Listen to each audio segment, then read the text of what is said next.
Okay.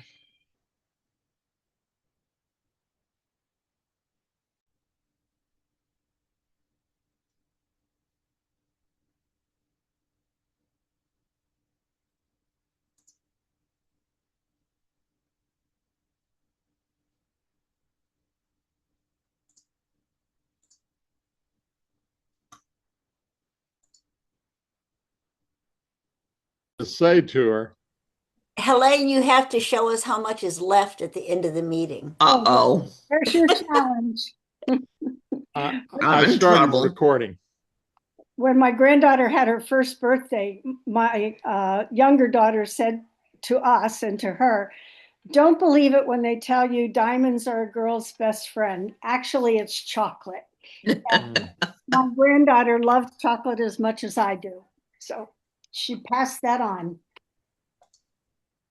I bet it's right. I've got 1 minute till. Okay. I have 2 minutes till. And Michael's not here yet, so we will wait a minute extra to give him a chance to join us. Mary, I'm glad to see you. Carolyn, Elaine, Ann, are you new? You gotta, Yes, I am. okay. Andy, are you new? Unmute, Andy, even though I think you said yes. You He said is yes. new. Andy, hello. I've been the one emailing with you and your brother. And is Lawrence coming today? Hi, I'm here. Yes. Yeah, Hi, there's two of them. is Lawrence coming today? Yeah, this is Andy. Andy is not the one that's the one with neuropathy. It's Lawrence. Yes. Yeah, so he's here. Oh, good. Well, There's a welcome. Lawrence connecting right now. Yes, he's Excellent. he's there right now. He's online. Okay. Yes, I'm here. Carolyn, Wonderful. this is Judson. I owe you an apology. I'm sorry. I'll I have to get back to you. I've been having some medical issues. That's what I heard. I checked in with Pat when I didn't hear from you, so all good. Okay, but we We do will need to get reconnect together. again when we can and get that database work going. Okay. No rush, right? Yeah, Right. it'll be there. I hope you're doing better. Thank you. Okay, we'll go ahead and start. And I'd like to thank everybody for being here. My name is Bill Porter. I'm the moderator. And Judd, if you would pull up just the agenda for us. Okay. Let's see, how about that? There you go. Can you see that? Yes. I can see that, and I'm going to talk about a few of these things. And one thing for the new attendees, I'll get to you after I'll welcome. But first thing I want to talk about is some people were talking about how to save the chat, Hmm. and I don't know how many people at the bottom of their computer have a chat feature. Well, it's the three dots, the ellipse that they're looking for. Okay. But Yeah, on the PC when they open the chat. Yeah. And when you Um, open the chat, you can, if you want to try it, you could do it now, and you can see something will come to the right of your screen, and you can write in some information. And we've decided that if you cannot save the chat, that you could, we'll put it in the, we'll put it in the chat. But if you put the, if you want a copy of the saved chat, you can email leader at dcpmsupport.org, and the leader will send you a copy of the chat. Bill, I'd like to Yes. ask something. I want to apologize to those who asked for the save chat last month. Judd had some more health issues, and I was not able to do it on my own. So we changed it slightly because so many people have asked for the chat, but they haven't put their address in, or I haven't been able to find their address. So we're changing it slightly. If you want a copy of the chat at the end of this meeting or sometime during the meeting, just indicate that by writing directly to leader@dcpnsupport.org. And I'll put that in the chat so you remember who you're supposed to write it to. That way we have it as a record and I can then find it easier than looking for individual names. So if you want a copy of the chat, just write me an email, leader@dcpnsupport.org, and then I will simply reply with the save chat, or Judd will.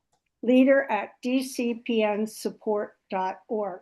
If you do not ask for it, I will not be trying to find your name or your address or your URL or whatever, but or your text. So please, if you think it's important, you see something you want to remember, especially something that Glenn might say about medical references, please shoot us an email and we'll get it to you. Thank you. Okay, and then thank you, Pat. And the other thing I wanted to mention is that overtime, some people have asked if we can continue overtime. And yes, we can. And overtime can become, we'll go from 4:30 on and the channel will be left open. So if you want to meet and talk socially, have a cocktail, hydrate yourself, Order a tell a pizza. joke, you're welcome to do that because we'll leave the channel open for you. Judd, do you want to add anything to that?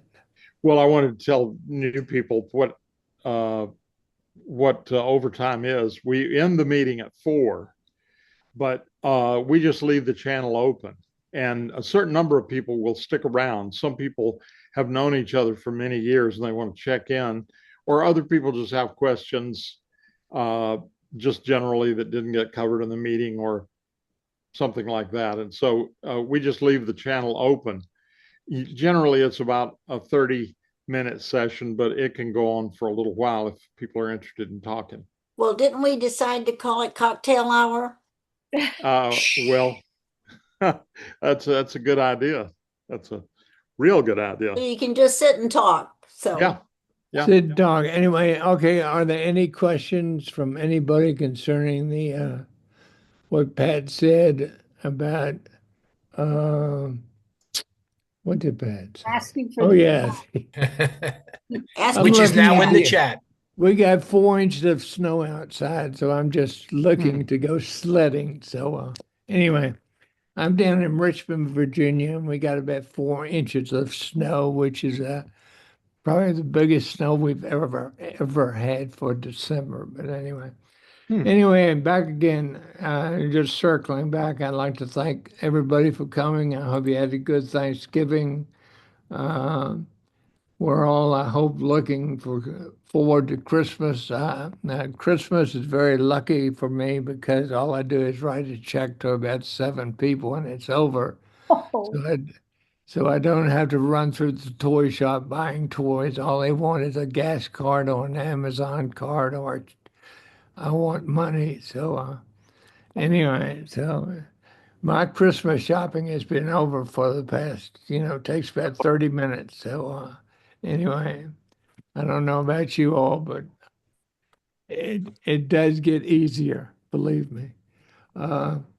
Anyway, welcome again, and we're those who are new, we're a very caring and supportive group, and I'm glad you're here because we have an open discussion today, and what we're going to talk about mainly is the Christmas season, and if you're alone or if you're with people, that's great, but we're going to just try and lead it off that way. And what I like to do now is go to new attendees, and I see that we have we have 3 new attendees, I believe. And when I call on you, would you please give your I'll take the agenda down, Jed, so I can Okay. see everyone. Okay. We have Ann and Andy and Lawrence. so one more, Lawrence. Lawrence. Okay. Anyway, what I'd like you to do as a new attendee is to say your name, where you live, and how did you find out about us, and tell us what type of neuropathy you have, and then I we'll get to you and answer your questions. And towards the end of the open discussion, we can circle back and see if your questions were answered. Bill, Okay, let's. Bill, Bill, Michelle have just put Elaine. in the chat that she is also new. Okay. Michelle. All right, Ann, let's go with you Great. first. Okay. Hi, everyone. My name is Ann Perper, and I found the network through just some Google searches as I looked for more information about peripheral neuropathy, and I guess through the national organization. And then I found the local DC group. My neuropathy is chemo-induced. I am a survivor of uterine and fallopian tube cancer, and my chemo ended 6 years ago in January. And I started having neuropathy during the treatment. And the doctor said that if I wasn't feeling numbness in my fingers, which I was only feeling it in my feet and my toes, that he didn't want to change the medicine. So I've been dealing with that. And I can talk more about what I've sought out and what hasn't worked, but that's the basics. Okay, Ann, have you got any questions right away for the group that they could help you with? I guess if anyone else has experienced the chemo-induced peripheral neuropathy and what has worked for them in terms of treatment, I'd be interested in knowing. I'll talk to you a little bit, Ann, for a moment. We here at Western Neuropathy Association, I'm the current president, actually have a chemo-induced neuropathy specific support group that meets on the third Wednesday of each month. Second Wednesday. Too many support groups are running right now, so I was just corrected. A lot of the things we talk about there is that it's more difficult to treat the neuropathy than it is to act prophylactically. One of the problems that comes up constantly is that very few oncologists will warn you about it prior to starting a regimen, probably because they feel if they start talking about all the potential side effects, you won't do the regimen. But there are certain supplements that people have had some success with at helping to mitigate it that can be started earlier. There's less evidence, unfortunately, that once you have it, they'll make a larger difference. And certainly you can come to that group and hear about all these perspectives and talk about a lot of that stuff. Okay, thank you. All right, anybody else? Okay, let's go to Max, or is it Lawrence? Well, let's go to Max first. Max. Hi, yeah, I'm new here. Hello. I have chemo-induced neuropathy. It's been about 20 months since my treatment ended. I had colon cancer. I had surgery. I had 6 months of chemo on the FOLFOX method. Yeah, I've been I was very upset when I was told that this could be long-term. I was very disappointed in my doctor for not mentioning that. I guess I had no choice though, but to have the chemo. I've got moderate in my hands, but severe in my feet. And I think I've changed It's changed a little bit over the few months, but I'm not sure it's gonna not be severe anymore. I'm not sure I'm gonna get over the severity. And I'm doing acupuncture for the last 8, 9, 10 months.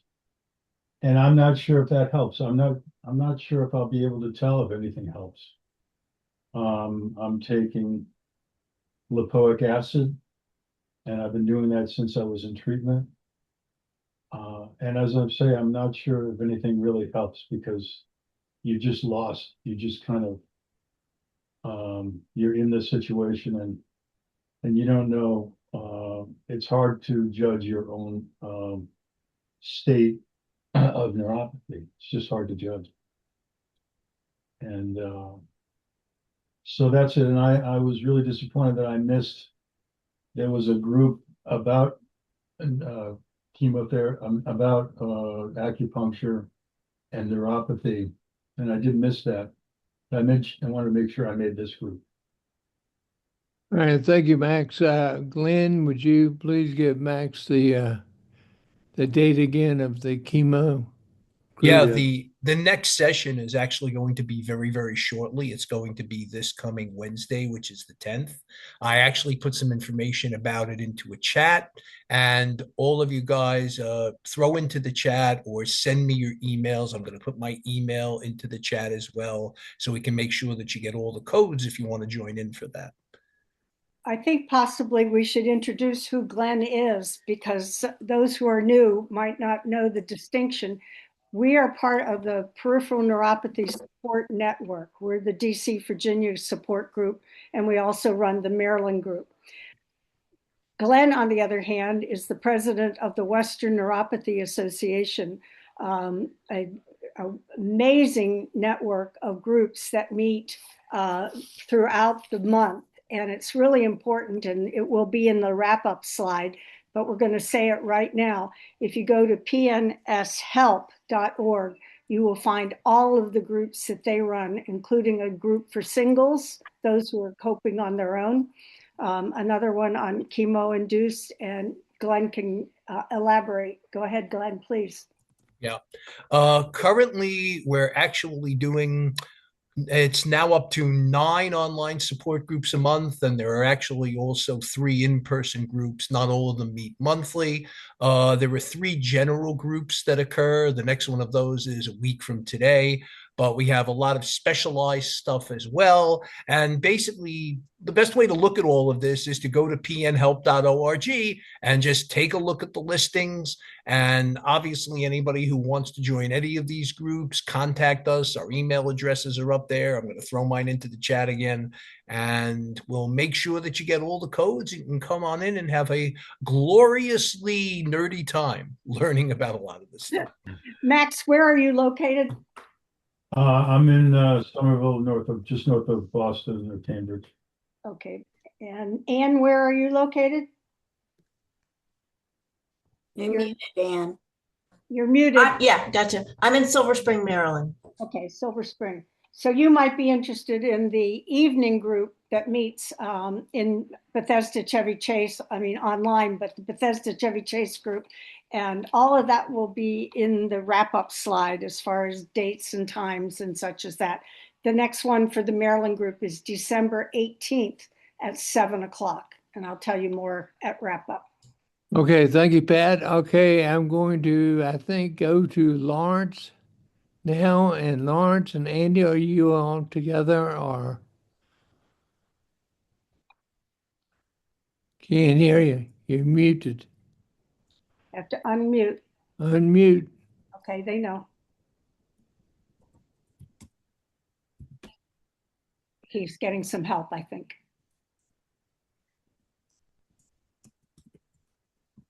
I had received emails from Andy asking for the Zoom link for his brother, Lawrence. Hello, sorry, this is Andy. Yes. I'm not the one that has neuropathy, it's my brother. And thanks, Pat, for answering my email because we didn't get any confirmation. That's why I kind of worried. I said, okay, maybe we're not in it. So yeah, it's Lawrence. So he'll speak right now, okay? Hi. This is Lawrence. I'm from California. I have severe case of neuropathy and on my hands and feet.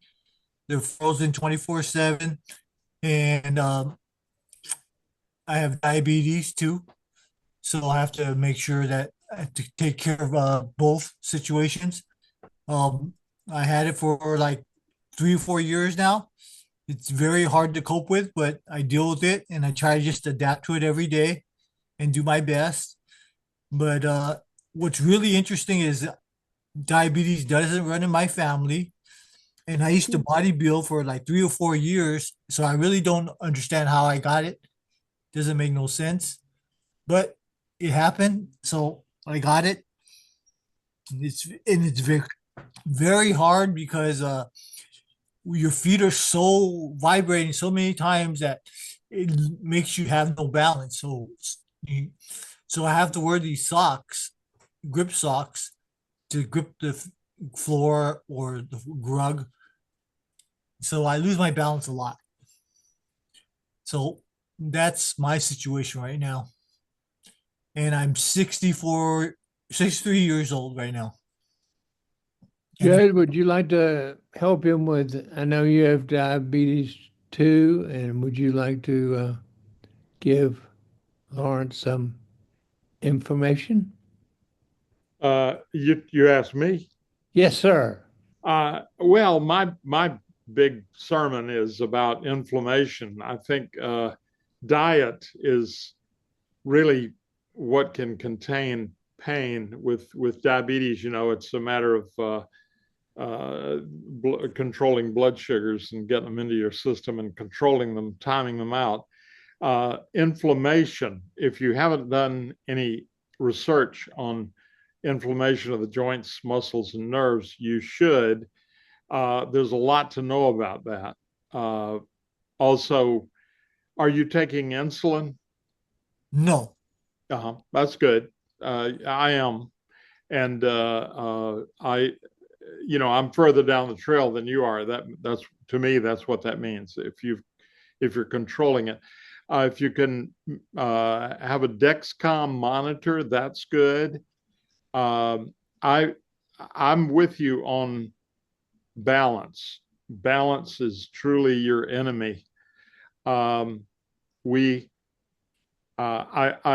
had a stroke in June, and I think that's part of what I'm experiencing. That's definitely a downshift for me. But the diabetes is just, I think getting control of your diet is, and of course sleep, more routine, and that sort of thing is the best thing you can do. Well, I think for me, walking is the best. Yeah. Well, of course, exercise, yes, and as much like Bill says, motion is lotion, and that's what any doctor would tell us is just to keep ourselves mobile and moving. And it doesn't have to be a strenuous workout. It's just always keeping our faculties, our extremities moving and working. Excuse me. Sorry for that interruption. But for me, the best thing is I walk 5 days a week, every day, but it's only like maybe 15 to 20 minutes, but that's all I can handle. I can't do any more. My feet are just going too crazy. I just can't handle it more than that. But I do it every day, like clockwork. And do you walk with a staff or a cane? By myself. Just I get up and I, stretch a little bit, and then I take my walk. But do you have any help? Do you have any no, nobody support? Helped me. No support. No, I mean like a stick or something. No stick, no cane, nothing. But that would be your next move is what I would see is anything to keep you upright is going to be essential. Yeah, but see, the reason I don't do that is I don't want to let something control my body if I could control it myself. Right. I get it. But at some point, I'm going to have to probably, but right now I can't, I don't want to depend on anything right now. Right. I hear you. Yeah. Judd, would you please address the importance of checking your feet and the whole question of abscesses for those with diabetic neuropathy? Oh yeah. If you you should check your feet every day, or have somebody check your feet if you can, and just looking for open sores, that is blisters or sharp objects on the floor that have gotten into your feet and you just don't feel it anymore. That's going to be real important, because what that does is turn into infection. And then there are ulcers, which can happen due to bad shoes, or just, kind of not taking care of your feet. I would say that's a real good bit of advice that people don't think about too much. Yeah, Yes, I always check my feet every time I go walk. I make sure that I don't have nothing sticking out or nothing. That's I like very your important. knobby socks. Yep. Yeah. Grip socks. I have to have them because, like I said, if I didn't have that, I just have no balance. Yeah. I can't control anything. It's very hard. Right. well, also a good thing I'd like to say is to sometimes wear white socks, because white socks may give you a little Oh yeah. Mhm. place that, instead of, I agree with checking your feet, but wear white socks if you can, because that can pick up a little prick of blood somewhere that you may not notice. And also keep your A1C below, depends on 7. the doctor you go to, but I would say keep your A1C near below 6 Well, 7. or 7. Seven, Okay, it yeah. depends on the doctor, but Yeah. the A1C, for those who don't know, and for those who are diabetics, is A1C is a measures your blood sugar. It's you get a stick in the arm, but it measures your blood sugar for the past 90 days. And like like Judge just said, the A1C can go from anywhere from 4 up to 55, I guess. But most doctors say keep it below, as just said, 7. Do you check your A1C, Andy or Lawrence? Are you Lawrence or Andy? Lawrence. I'm Lawrence. Do you keep Yes, I do. the- I check it all the time. That's very important, like you said. That's really Okay. one of the most important things when you have type 2 diabetes. Yeah, I agree. All right. Uh, Was there any, John, are you new here? uh, well, yeah, relatively. I was on a call, maybe it was a while back, could Right. have even been a year ago, but Oh, yeah. gracious. Well, you came back to us, John. Okay, well, as I said, we want to know where your name is. I mean, we know your name, where you're from, and what type of neuropathy you have, and Well, how'd you hear about us? well, how did I hear about you? I think I initially heard about you just Googling information on neuropathy probably 15 months ago. My situation was I've had muscle fasciculations, the lack of control of your muscles contracting. So I've had that for 25 years, which was no really big deal. It was just, I wouldn't even notice it until I would go to bed at night. Sometimes I could feel, that pulsating in my lower legs. But so that's why I think maybe I had some of the symptoms of neuropathy prior to the day after Labor Day in 2024. I just stepped out of bed and my right foot or my left foot was numb. And I thought, well, this is weird. Well, then 2 days later, my right one became numb. And then I saw my internist and saw a neurologist, and he went through the battery of tests. And I think he identified it as small, I want to say maybe small fiber. I'm not exactly sure, but I think that was part of what he mentioned. And it's fortunately, I'm still able to do a lot of walking, but my feet, they're numb, but I mean, they're still feeling there. I mean, when it really gets bad, if you would take a pin and poke your foot, would you feel that in the severe cases? No. No, Okay, there would be absolutely no feeling.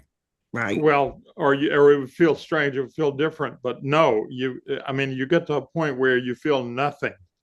Yeah. And if you take a test, a PN test, what they'll do is use a tuning fork and or a sharp object, and they will actually prick your toe, your feet, and I feel nothing. In fact, Peggy likes to tell the story, my wife, of we went for the test, and I identified my other foot as the one they were hitting at the time, and it wasn't even the right foot. I had no feeling whatsoever. So, wow. Yeah. Hmm. Yeah. So, I've been dealing with it for about a year and a half, and I take the alpha, Lipoic acid.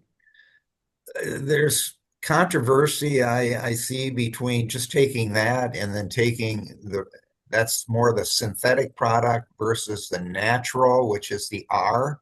Right. Is the R really the one you should be taking, or? Well, I'll let Glenn answer that question because he's answered that question, 43 times now, right, Glenn? Okay. At least. Yeah, it's not really about synthetic because all of those forms of lipoic acid are synthesized, although lipoic acid does occur in small amounts in certain types of foods. The real reason for our lipoic was that since it is an acid, a number of the people that were taking a considerable dosage of alpha lipoic were having reflux symptoms or having reflux symptoms they already have exacerbated by it. It turns out that biochemically speaking, only, without getting too heavily into the chemistry, which believe me, I can do, only the right-handed lipoic molecules are active in the body, the R-lipoic as opposed to the S-lipoic molecules. Alpha-lipoic has both, but R-lipoic is just purified a little more to only have the right-handed ones. And the idea is that you can then take a considerable lesser dosage of that to get a similar effect. Ratios of 6-to-1 to 10-to-1 are often talked about. So, for instance, people who are doing 600 milligrams of alpha can probably get a roughly similar effect with somewhere around 100 milligrams of R-lipoic. Of the R, okay. Yeah. And Well, usually with considerably less in terms of reflux symptoms. Okay. Well, the cost is significantly different between the two. I've sure found that out. So depends where you get it from, though. Do you have a suggestion if you commented on that as to a better price or where to check, Glenn? I get all my stuff online. I'll make a recommendation, although there are other places out there that, it's not terribly more expensive. I get a lot of stuff from Swanson. And the reason I get it from Swanson Vitamins is because the company is originally Canadian and has a lot more stringent and has had to follow a lot more stringent purity standards than a lot of the American supplement companies have. Okay, I'll check that out next time I get it. Okay, any other question you have, John, before we move on? I guess the only other thing is it just sort of had a weird symptom, which I'm assuming it's related to the neuropathy. About 3-4 weeks ago, I started getting these sharp, jabby pains in my upper left thigh, maybe about a 3-4 inch circular area on my upper left thigh, I should say, and it's sort of sensitive. It, like last night, probably woke me up out of bed, a couple really painful jabs, and then it was fine. But does neuropathy do some of those things that just all of a sudden, boom, there's a certain part of your area that you're feeling sort of intense pain and it sort of stays sort of like a dull aching pain? It's just sort of a weird symptom. I would say, personally, I would say, yes, we do have those things. And Yeah. one thing I would suggest that you start keeping a diary of what you're doing the day or that night, or what you ate, or what the weather was, and just see if weather or diet or something has to do with your jabbing pain. I mean, I'm just throwing that out as a reference. Because Okay. when you go to the doctor, they're going to say, "Well, John, when do Right. you have this pain?" And if you say, "Well, it just happens," Yeah. if you have a diary of 30 days or so, or you may have it at nighttime or something, and you may have done a lot of walking that day or doing something that may cause it. Weather causes me pain, a lot of pain. Cold Uh-huh. weather is like goes crazy on my feet. So I know that from the diary. So anyway, I just throw that out to you. Okay. Anybody else? Any Appreciate ideas for John? John, I just have a comment, not an idea. I am the only person, and I've asked this repeatedly at many monthly meetings, who has burning tops of my earlobes. It just drives me crazy. They are so hot and nothing helps that I can figure out. Someone suggested putting a numbing cream on, like you would do before you went for surgery or whatever. I haven't tried that, like lidocaine or whatever, but I can't do anything about it. I wear hearing aids and glasses, and when I had to do the COVID mask, it was just awful because they just contact to the tops of my ears was just awful. So I do believe the nerves are affected throughout your body. It doesn't only be your feet and your ankles and your calves or whatever. But that was my only. No one has ever told me that they had that similar symptom. So my unique presentation. Pat, I would just tell your spouse to leave the room and stop talking. I think that would help too much. Yeah, just kidding. Okay, Helene, you got your hand up? Yeah, since Pat mentioned lidocaine, I thought I would mention to Lawrence and to Pat that a lidocaine prilocaine cream, which is what I use, really helps the pain, not for a long time, but long enough for you to take a couple of deep breaths and realize that it's really eased off, and it really works. So I would try it. I don't think that it could hurt. Now, if you put it on your hands, you have to be careful not to touch your eyes or anything like that. So you could put gloves on over it. I sometimes do that. You said lidocaine, or what was the second reference? Lidocaine prilocaine. PRI, LOCAINE. Okay, It's the two, I think it's 2.5% something of each. Helene, is that over the counter or is that with No, that's prescription. prescription, right? Okay, prescription, but with a compound pharmacy, correct? No, it's just a regular Okay, prescription. I carry it with me, actually. Do you have some extra ointment you can send to Pat? Yeah, I'll squash some in an envelope. Actually, I'm grateful for that because I didn't know such a thing existed. And you're asking whether it was a prescription, I would have just looked for a lidocaine tube in the health section. So thank you. Well, Pat, we're a support group. We're here to help people.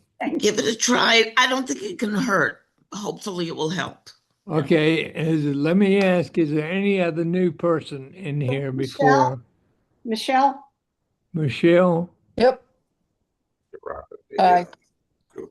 Michelle, I don't see a Michelle. But, I'm on here. Yeah, Michelle okay, D. go ahead, Michelle, as your name and where you're from, how you found out about us, and what type of neuropathy do you have? Yeah, I'm Michelle. I'm currently in Pittsburgh, which is my main home, but I have a Northern Virginia connection also. I have a second home and a business in Old Town Alexandria. So Wow. I'm back and forth. Not as much now that it's colder because of the weather, but my neuropathy is secondary to Sjogren's disease. And it's actually the third thing I need to address. The Sjogren's first, and I also have dysautonomia from the Sjogren's. But the symptoms are worsening, and this is a part of my medical stuff that's not getting addressed yet because the rheumatology person pretty much just wants to focus on the Sjogren's stuff. And I have a new PCP who at least acknowledges the fact that neuropathy can exist with Sjogren's disease, but I'm exploring all of this because it's particularly since my symptoms are worsening. So I am glad I found your support group because I was doing an online search about a week or so ago and discovered all of this. And it would be also interesting if anyone else has has this issue due to autoimmune reasons. There are a lot of autoimmune neuropathies out there, in particular with conditions that are specific to the nerves themselves, and also conditions that have more of a systemic effect, such as Sjogren's and lupus and things like that. And in fact, neuropathy can sometimes be a presenting symptom of Sjogren's. So any chance of you possibly finding a neuromuscular specialist neurologist who might be more aware of this and might be looking to add on some treatments for you? It's something I didn't know about, and obviously that I need to look at that. The interesting thing is I had because I had to have tests for the autonomic stuff, and of course failed the tilt table test, which is how we know I have dysautonomia. But they did the the large fiber test at the same time, but that was normal. But no one's done the small fiber test, and I think that's part of the thing I'm in a medical question mark about. So I will look into this specialist that you recommended and see if I can make some headway, because oddly enough, the rest of my life's pretty well under control, even the dysautonomia, but the feet thing is getting worse and it's starting to scare me. So yeah. And the dysautonomia implies some small fiber involvement. There's a term you should become familiar with, and I'm going to post a link to it in the chat again, from the Washington University at St. Louis Neuromuscular Database, which is the most comprehensive on earth. The term is neuronopathy, which they use to distinguish from neuropathy, although obviously very closely related. In Sjogren's and a number of other autoimmune conditions, the autoimmune attack is not primarily on the actual fibers, but on the cell bodies in the dorsal root ganglia.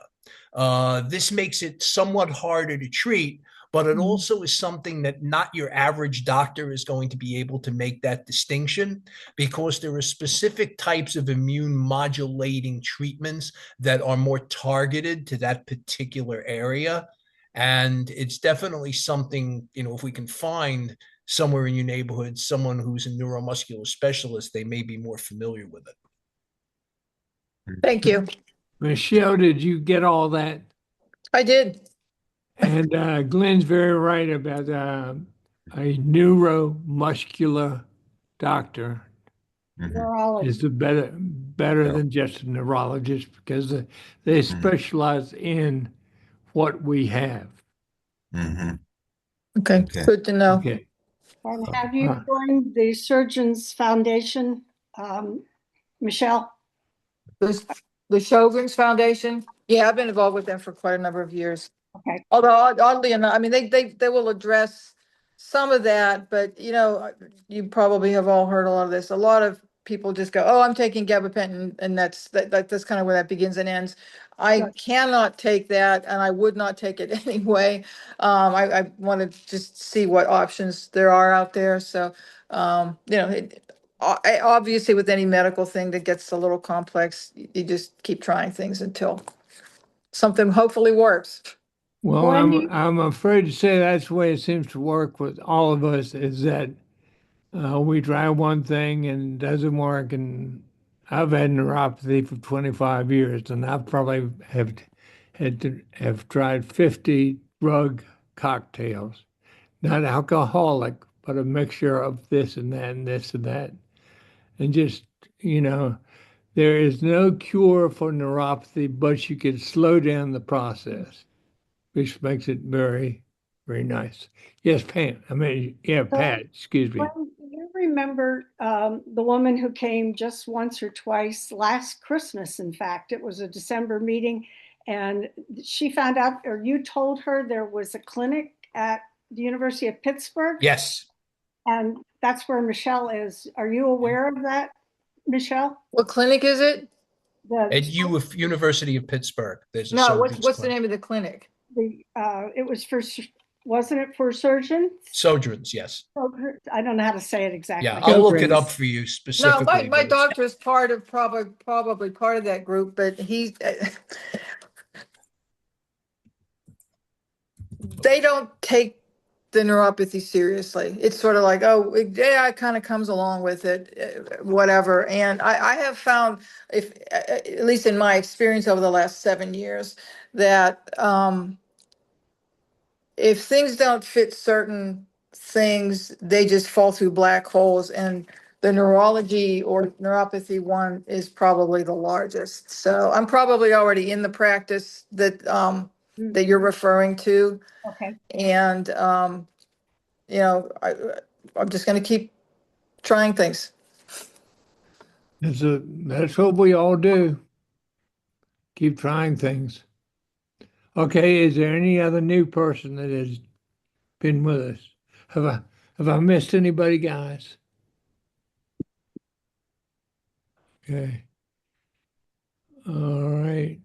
Now, before we go on, and I'll go to open discussion, but I do want to recognize Mary Erdman, who has been a volunteer for us. She's done a lot of research for us, and I've noticed that she's put quite a lot of information in the chat for us, just to help us. So thank you, Mary, for what you do. We appreciate you being here and what you've done for us as a group. Let's hear from Mary. Hey, Mary. Okay. And Mary, I would like to make sure that you know Rich Davis, or have at least seen him. Hi, Rich. Glad to see you here today. Rich and Mary are working on a potential program that we're having in the new year on medical marijuana, cannabis use, and just doing the research now. Some of it upgrading and updating information we had several years ago when Rich monitored a panel for us. And we hope to do a similar treatment in possibly February, if we can pull it all together. And as part of our exit survey, every meeting ends with an exit survey. And we ask you please to take 2 minutes to answer the couple of questions, because it helps us with planning. And we asked last month if anyone was willing to share their personal experiences with medical marijuana, whether you have a card, whether you use gummies, whatever reference you want to use for THC, cannabis, medical marijuana. If you, again, would in the exit survey today say, yes, I'd be willing to share my experience, because Rich doesn't want to be monitoring one other person. We'd like this to be a support and sharing from the whole group of personal experiences, as well as research on what Mary's doing to update us on legislation. Every state has their own requirements, which makes it problematic. Just look who's represented here. We have New York, we have Pittsburgh, we have Virginia, we have Maryland. So it's hard to cover everything, but that's what Mary's working on. And I just wanted to throw that out. I don't think we have an extra question on it today. It's just if you want to, in the exit survey, say, I am supportive, I'm interested in, willing to participate in, whatever words you want to use, the medical marijuana discussion. And we'll be back in touch with you as we plan closer to the time. Thank you, Pat. Rich, I saw, did you wave your hand up or were you scratching your nose? I might have been scratching, but yeah, thank you, Pat. And just like for all of the things we talk about, getting the benefit of everyone's experiences, and they do vary quite a bit. So it's just nice to hear, something, although it might not work for you, it might have worked for someone else. And I think it's just good to have that in our library of information. Excellent. Thank you, Rich. I appreciate that. Okay. I'm going to open it for an open discussion. And we're supposed to be able to be, feelings about Christmas. Bill, If you have any questions, loneliness, happiness, Bill, any vacations. Bill, Yes. John Malign keeps raising his head and he might have a question. Yeah, it's just a quick one. And again, there's mixed reviews, I say, in terms of alcohol use. I mean, I've cut down obviously from what I used to drink, maybe possibly 2 drinks a day, 10, 12 a week to usually maybe just one a day now at the most. Should I just totally stop any kind of alcohol since it is a toxicity? Yes. Yes.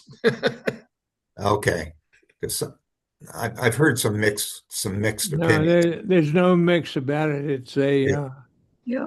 I've heard it many times that alcohol can cause neuropathy. And if you have it and drink, it does not help it at all. Okay. Mary also had a comment. Well, just a really quick one about the alcohol use. I don't drink, but I had a neighbor, a wonderful neighbor, a man who was in his early 80s, and he certainly did enjoy drinking. He developed neuropathy and went through a battery of tests at the VA, and they came back and said, the only reason that we can come up with is your drinking. And so I know he quit for quite a while. I moved away, so I don't know where that's at. But that was a strong indicator to me that the drinking can be a big issue. So I have no personal experience with it, but. Yeah. And I'll repeat what was said very early on in this meeting before most of you people were here.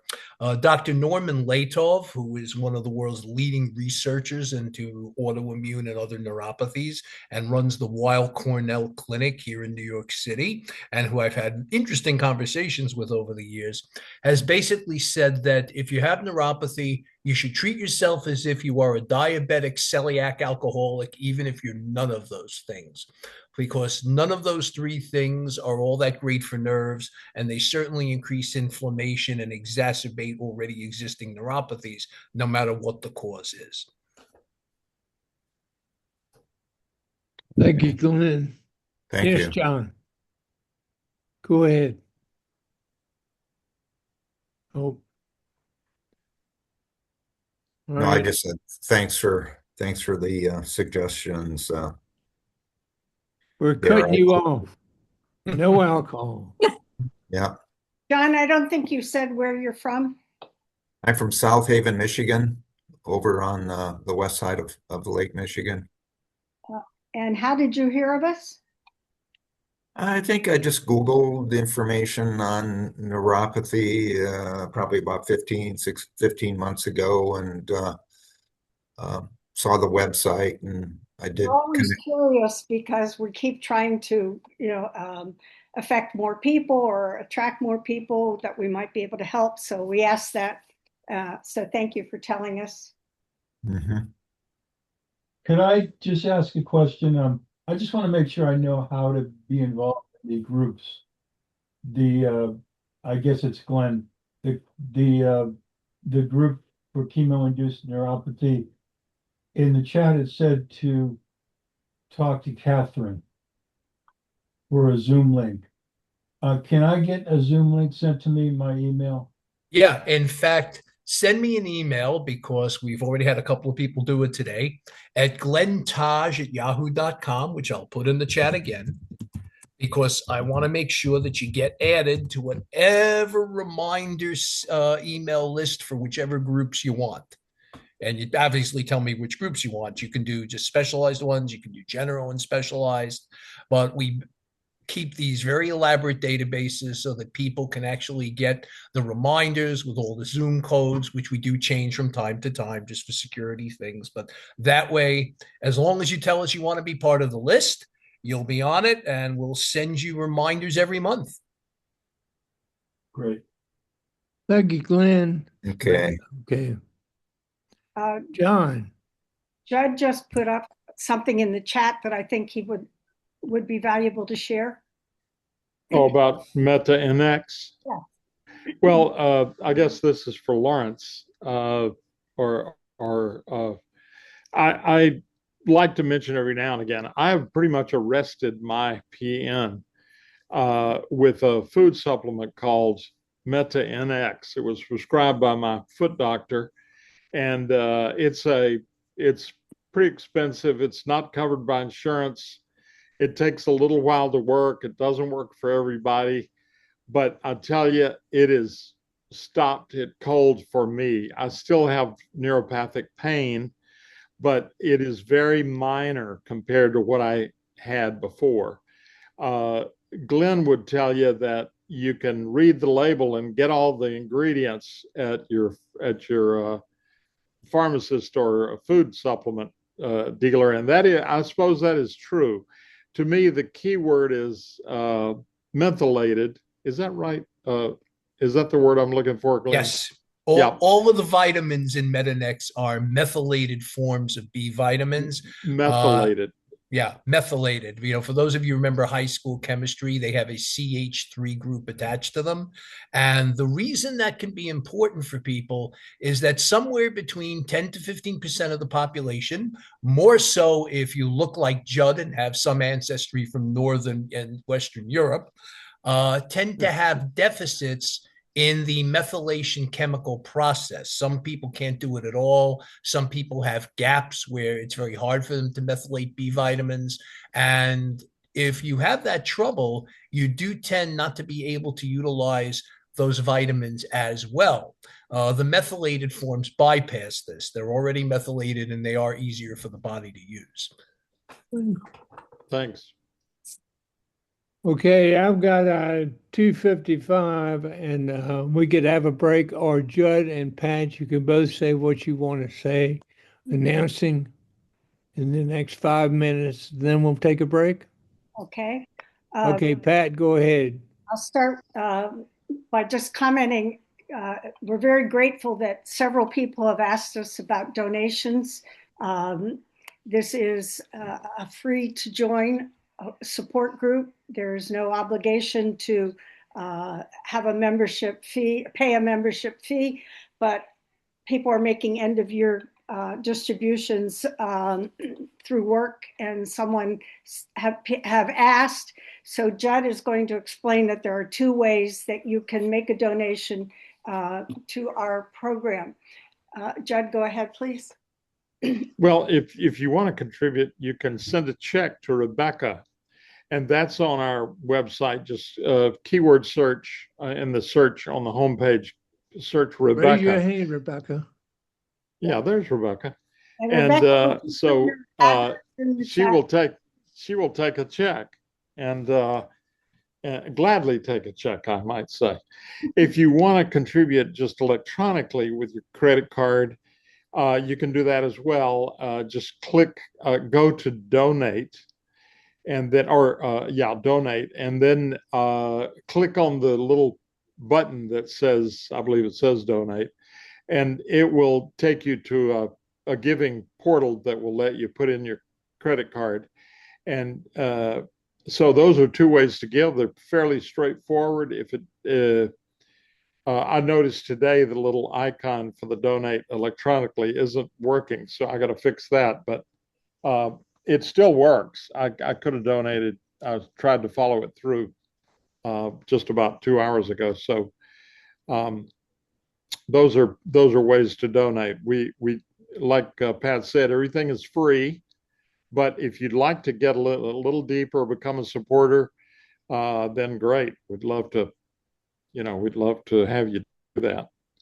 We do have monthly costs that we have to cover, like the website and Otter, which we've never really recently referenced. And maybe Mike would like to talk about that at some point. Otter is for closed captioning for those like myself who have hearing issues. And we often forget that it's available to our members. But just to make sure that you understand, Judd did not say that our website. I'm putting it in the chat. Go to the website and there is a donate. There's a join button for those who want to join. And Andy, that's important. I mean, Lawrence, that's important because Andy wasn't sure if you had successfully joined. You have. If you receive the invitation, that means you're on our mailing list and you will continue to receive the invitations. However, you must join. You don't have to do it every month. You just do it that first time. So if you join, you will continue to get the Zoom links every month. And if you would like to donate, those two buttons are on the website. And I'm putting that on chat now. Okay, Pat and folks, I just put my name and address in the chat. Make the check payable to the DCP and support group. Don't make it payable to me. Make it Good payable point. to the group. Okay? And I always contact people and let them know when I've received it. Rebecca, I thought we had changed the name for the account. Is it still reading as DCPN support? Or is it Peripheral Neuropathy Support Network? This is embarrassing, folks. We haven't really asked for money, so we'll check on that and get back to you. Or you can send all the money to William S. Porter in Richmond, Virginia. I do take cash. Anyway, okay. We will get that straight. I've got 3:00 and we're going to take a break. And we'll get the money situation straight. And I'll see you at 3:05 and we will start with got a very interesting opening hour. A lot of new people, a lot of good things said. But then we'll get to the meat of the meeting about Christmas and the holidays and what we're feeling and if we're going away and how we do it and so on. So anyway, I'll see you in 5 minutes. Thank you. And, Okay, thanks yeah, for you're being right, here, Pat. Football. It's PN Support Network. PN Support Network. Hydrate and exercise. Yep. Throw that into the Hey. chat now, Rebecca. So correct hers. Oh, Water. For $240 to resize my ring. And I said, you know what, I'm gonna wait. And she says, the problem is the price of gold. So that's why, because it was 134 in 2021 when I did it, you know? And yeah, so I bought myself a ring. Another ring? Well, yeah. It's very simple. Never cheap, but.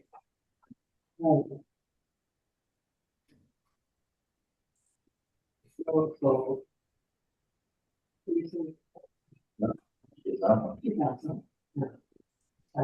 John, you need to mute your microphone. Mute Sorry. your microphone if you're going to talk. Sorry about that.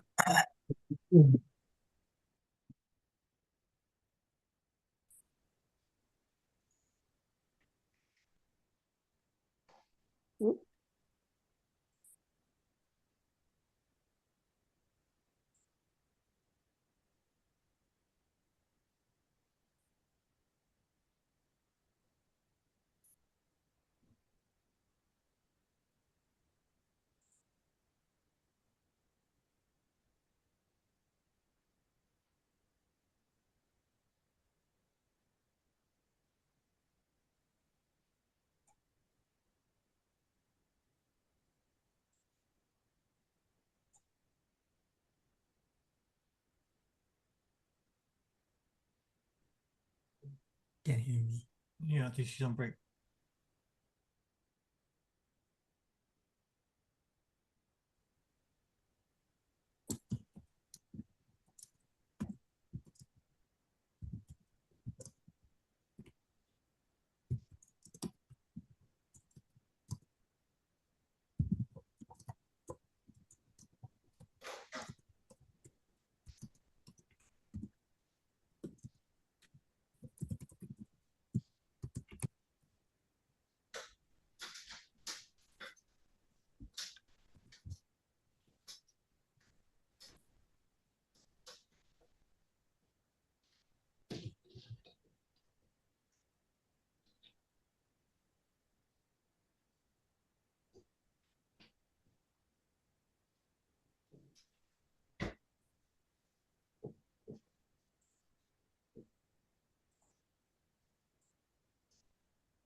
Okay.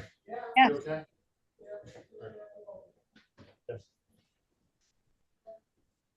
Okay.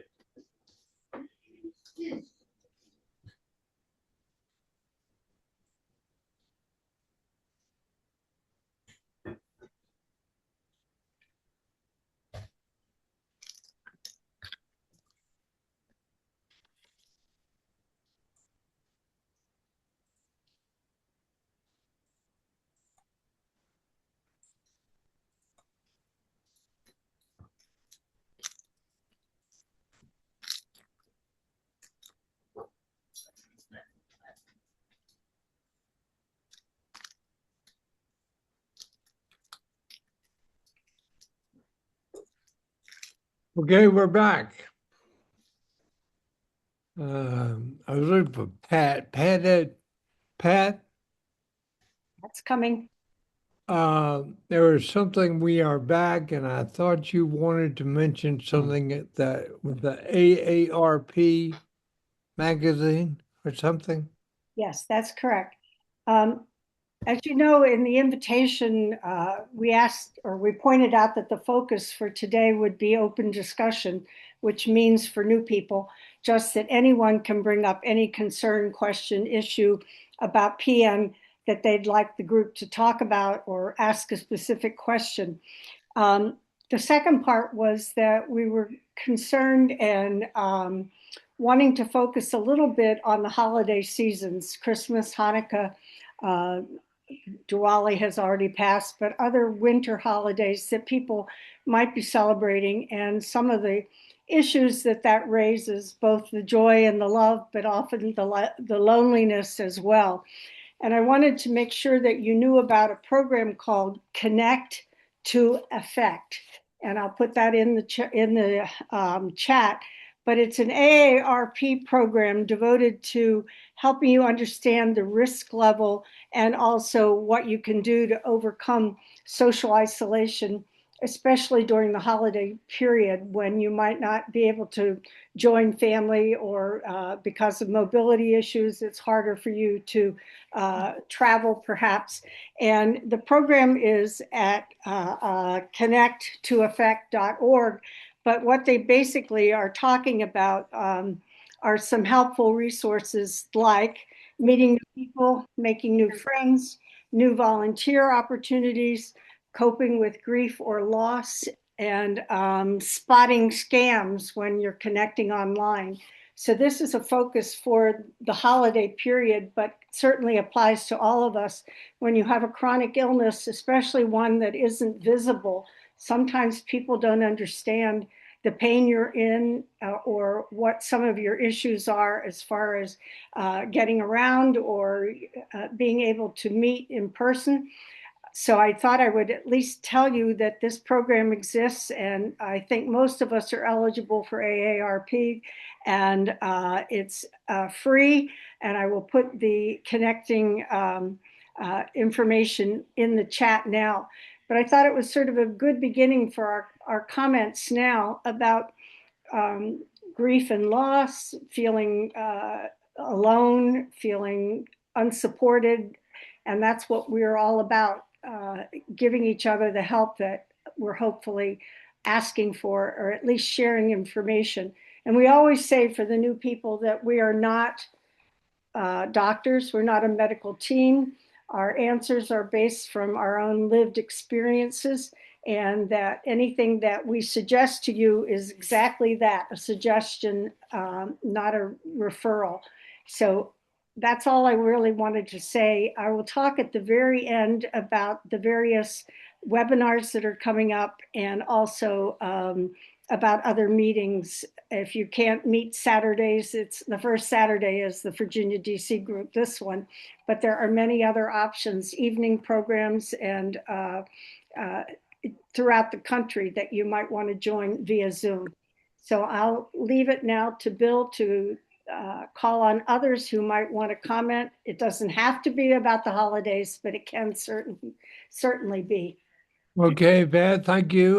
Does anyone have a something they want to follow up with what Pat was saying about the holidays? Peter Coro, your hand was up. Okay, you're on. I want to refer to this alcohol bit.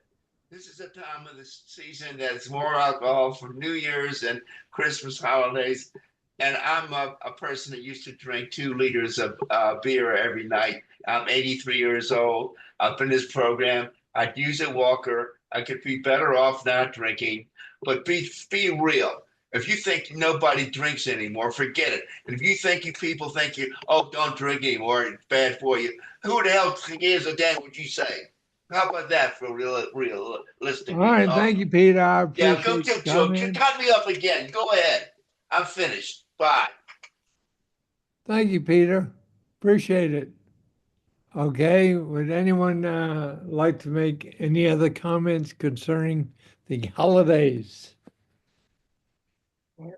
Or anything else that you would like to bring up? Because or if you have a vacation coming up, how are you going, and how are you going to get through the airport, and if you're going to take yes, Mary, go ahead. So 2 things. I just put something in the chat that I thought about when we were talking about donations, and then I'll talk about what we're talking about now. This was really exciting for people like me, starting in, and I don't want to prevent anyone from doing a donation before January 1st, but starting in January, anyone, whether you're doing the long or the short form or whatever form of your taxes, we get to take off the top of our taxes up to $1,000 in donations. So I don't know if you remember back right at the start of the pandemic, we could deduct $300 just off the top of your taxes. So you don't have to itemize anything, I don't think either. So that is really encouraging. That's when I'm going to start making a lot of my donations.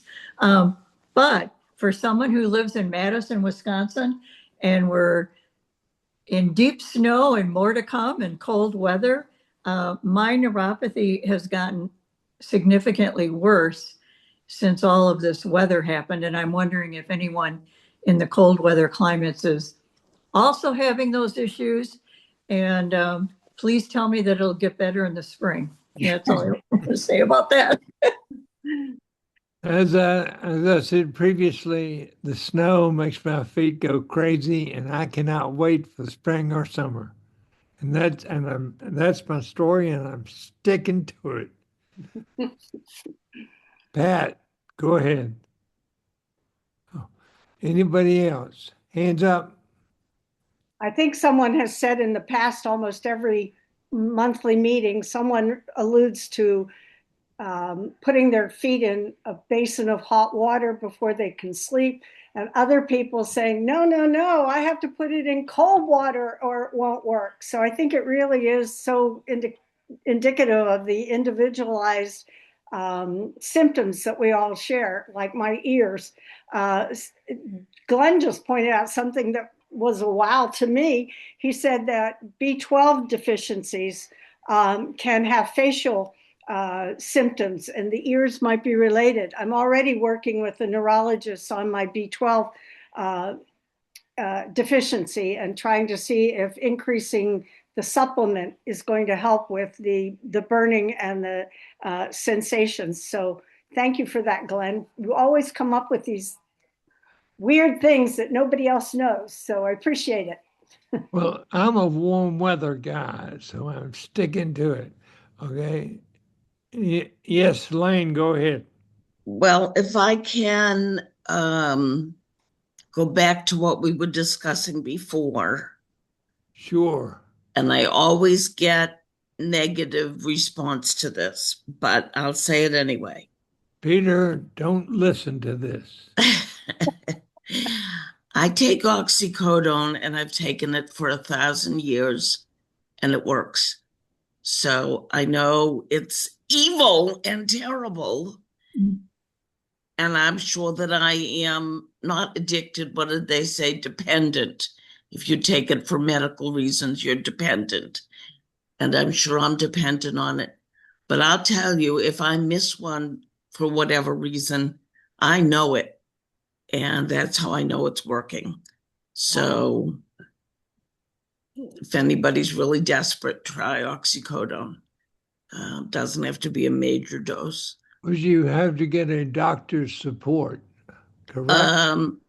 My doctors have been very supportive about it. Well, that makes a huge difference. Yeah. And like I said, I've been taking it for 1,000 years. Right now, I go to a pain management doctor, and I was taking it before I met him. And I said, here's what I take. And I take gabapentin also. And he's just continued to prescribe it for me.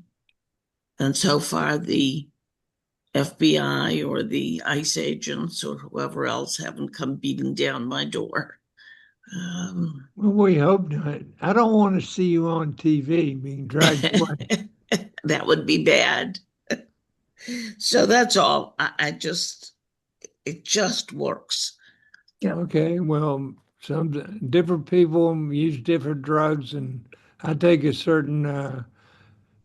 Well, I'm on Lyrica, and my doctor says it's working, and I think it is because I know when I don't take it or I miss it. So that's right. You know, that's where it goes.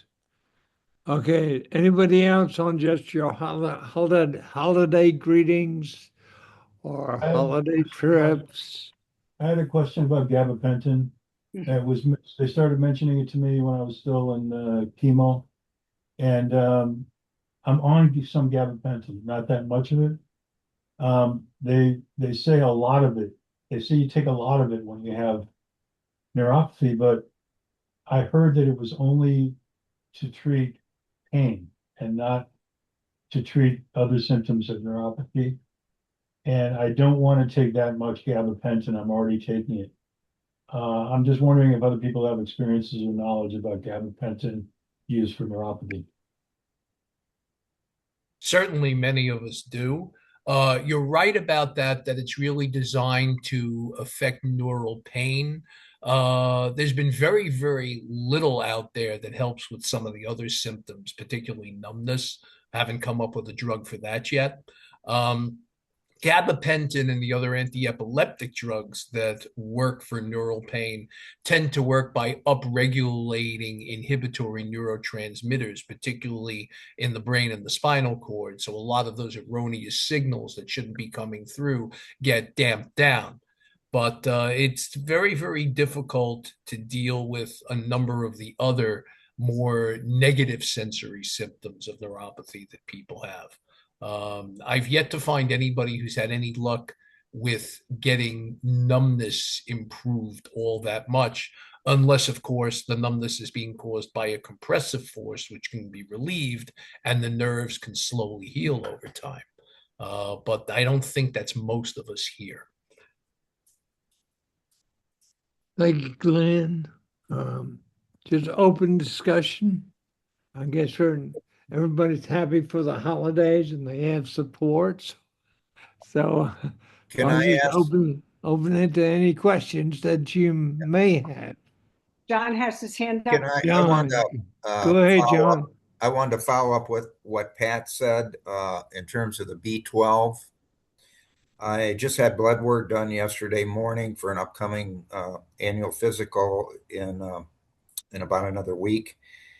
And I'm just on the border. It's a number from 0 to a little over 1,200. I'm at 232, which is just a little bit better than being in the not good range. You need supplementation, John. I'm gonna say it immediately. Okay, well, that's what I want to know. I would think so, but any idea in terms of maybe what the dosage for a B12? Yeah, I can certainly speak about this, and I can also tell you that the sad truth of it is that a lot of the lab ranges in the United States are probably undershooting that. I know in most of Europe and in Japan, the low level of B12 in the nanogram per milliliter units that they use often starts around 500 and 550 and has no upper limit.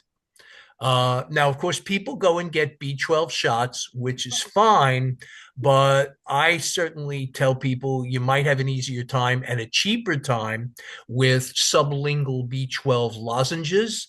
Now, this involves a certain degree of megadosing. The general daily requirement for B12 is actually quite small. It's in the neighborhood of, say, 2 to 4 micrograms. The lozenges generally run anywhere from 500 up to 5,000 micrograms. And the reason it's designed that way is that if you have a B12 deficiency and you're not a complete vegan, usually that means you're having some absorption problem somewhere in the gastrointestinal tract. The idea behind megadosing is simply to allow some passive absorption, if that's the case, through the mucosal membranes of the mouth. You may only get 1% to maybe a little more of that dosage absorbed passively. But if you're doing that with a mega dose, you absolutely can get enough B12 to help build your stores back up and to get a more normal lab result. Part of the reason I mention this is that there's really no known toxicity level of B12. There have been studies in Japan done giving people 36,000 micrograms a day. And the most they really reported there are very colorful urine, because you will excrete out some of it, vivid dreams, and a certain energetic or a certain hyperness if you're taking really large amounts. Probably none of those are disqualifying. But I definitely, if you were to do this in part of the discussion we had before regarding what Judd is taking, I would definitely get a methylated form just to cover for the possibility of having one of those methylation chemistry mutations that might keep you from absorbing as well. But I would definitely think if your B12 level is that low, John, and you're not a vegan, that there's a gastrointestinal consult in your future. That should be checked. Okay. Hey, Glenn, you want to talk a little about intrinsic factor? Yeah, I mean, part of the reason for that gastrointestinal consult is that the B12 molecule, the cobalamin molecule, is the largest molecule that the body normally uses for nutritive purposes. It's extremely easy to interfere not only with its absorption, but the ability of the body to break it out of foodstuffs. And the problem with humans in B12 is, unlike cows who can synthesize this in their gut, we can only absorb B12 from animal foods. That's why I mentioned veganism before. All vegans should supplement. But as time goes on, the enzymatic aspects of breaking B12 out of food do tend to reduce for a lot of us, sometimes to the point where we can't do it at all. Larry is mentioning intrinsic factor, which is basically a fancy name for the enzymes that help to cleave B12 out of foodstuffs. It's certainly true with age, we tend to produce less of it. Some people have not produced a lot of it since birth. And by the time we get older, we may not really be producing much of it at all. And that's certainly one of the more common ways that B12 deficiencies happen. So that's why, in terms of replacing it, being able to get some of that passive mucosal absorption is not a bad idea, because you may not be able to break it well out of foodstuffs or through the gastrointestinal realm. And it's also, by the way, why some people go for B12 shots, because obviously that bypasses that system as well. But does it, would a starting point just be to increase, well, not increase, just start taking some B12 tablets? Yeah. Vitamin tablets as a starting point? Yeah, I take 3 times a week, I take 1,000 microgram B12 sublingual lozenge. I take it separately from everything else because of the ease of absorption difficulty. So when I tell people, if you're taking B12 lozenges, try not to take it with anything else, like 2 hours after eating or at least an hour before. Let it melt in your mouth to enhance the passive absorption. Yes, you'll swallow some of it. That's perfectly okay. The idea is, over time, if you're doing this, you should see an uptick in those serum levels of B12. Okay. The reason it's important, by the way, to have B12, and Larry can certainly speak to this, neuropathy is sometimes the least of your worries with B12 deficiency. There are so many systems that use it as a cofactor that you can become anemic. You can have what's something called combined systems degeneration, where the central nervous system is damaged. People have linked B12 deficiency to headache. There's an awful lot of things with low B12 that can get disrupted. Pernicious anemia. Yeah. Glenn, let me ask you, if somebody just wants to go down a drugstore, you know, a vitamin aisle, and there's no lingual B12, like John was saying, is there a tablet, just a tablet, and take a certain amount? Oh, yeah, there are plenty of them, but I would imagine your average drugstore now will carry some of those sublingual lozenges. I guess it depends on where you go. I mean, in my neck of the woods, CVS does, you know, in addition to just regular swallowable tablets. And again, how about if somebody just takes a multivitamin that's got some B12 in it? With that, depends on how much B12 is in it, and it depends upon whether they're absorbing well through the gastrointestinal tract. I tend not to let that go to chance if one has a B12 deficiency. You know, even if your multivitamin has B12 in it, I generally will take a sublingual as well. Let me just say that as all of us age, the lining of our stomach loses what's called intrinsic factor. So if you take a multivitamin, but you don't have intrinsic factor, the multivitamin has B12, Bill, you're not going to absorb it. So you need to talk with your primary care physician or your GI specialist or whoever you prefer about intrinsic factor. I would definitely write that down. There's a test that can be done, yes, and to see if you have intrinsic factor, and then you know that you can absorb it. The other thing I'd mention is, if you're in a bind and you can't find sublingual, you can take B12, any form, and put it under your tongue, and you also will bypass the GI system because it'll get absorbed through the underneath the tongue. Like mean a regular tablet? Have you found that to be true? It may not be as efficient as the specially designed sublingual lozenges, but Larry's quite right. You can get some of it that way. The idea is, and John, if you have a B12 reading of 232, and again, assuming you're not vegan, this is something that has probably happened over a considerable period of time. B12 is one of the B vitamins that can be stored in the liver. So getting down to that level probably means you've been deficient a while. And hopefully you haven't experienced too many symptoms from this. But the idea is to try and get as much of your body flooded with this as you can. Whatever you don't use and whatever doesn't get stored, you will tend to excrete. And like I said, there's been no known toxicity level for B12. The idea is to try and get it into you relatively quickly and relatively steadily. Okay. Yeah. Hey, John, Well, I has think the that numbers- answered your question? Yeah, I just think that my numbers have gone down a little bit every time I have blood work. But so See- yeah, I'll definitely talk with my internist about it in another week when I meet with him. Yeah. And you see, I bet Pat's going to talk about this in a very similar fashion. I have a follow-up. Okay, Pat, I will call on you next. Go ahead, Pat. Okay, I have a follow-up, and every time this comes up, I learn something new. I had a wonderful experience with a neurologist at Georgetown, who unfortunately is now on paternity leave.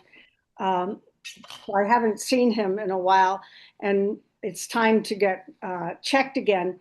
But I've been taking 5,000. I was deficient, and he noticed it, and I was just amazed because he looked at my blood work since 2015 when I was first diagnosed, and noticed that my B12 was going down, down, down every time I had blood work done. So he thought that that might be a contributing factor to the neuropathy. So he increased it. I'm taking 5,000 a week, and it went up to 1,200 from the 200s. I don't know. And I was thinking, wow, is this too much? And he did not think so, and Glenn did not think so. So I just keep doing it. But I'm very intrigued if this could have implications for GERD, because I'm really suffering with gastric reflux, and I'm wondering, I never realized that there could be some connection. Is that the intrinsic factor? What should I be talking to my GI about? It certainly can be part of that. People with gastrointestinal issues can have all manner of GERD, reflux, and it often means, people think, oh, I have plenty of stomach acid. That's not always the case.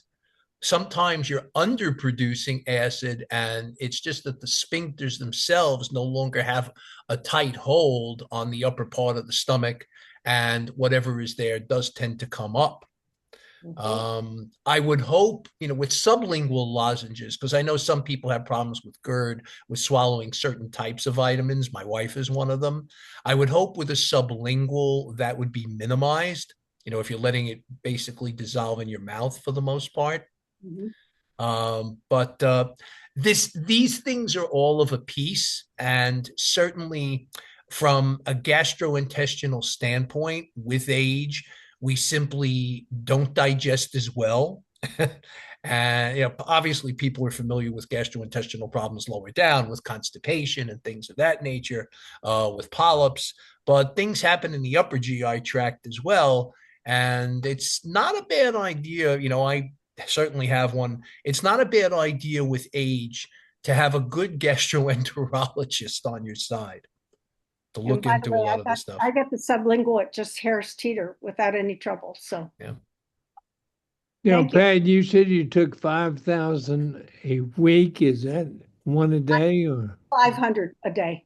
500 a day, sublingual. Yes. And no GERDs, or you do get GERDs? I do. I recently had much more problem with my GERD, so I have a gastroenterologist appointment later in December. So this is good to know. I'd love to see the ingredients on that, Pat. I'm wondering if you might be responding to some of the other ingredients, because sorbitol is known to cause those type of problems. In B12? Yeah.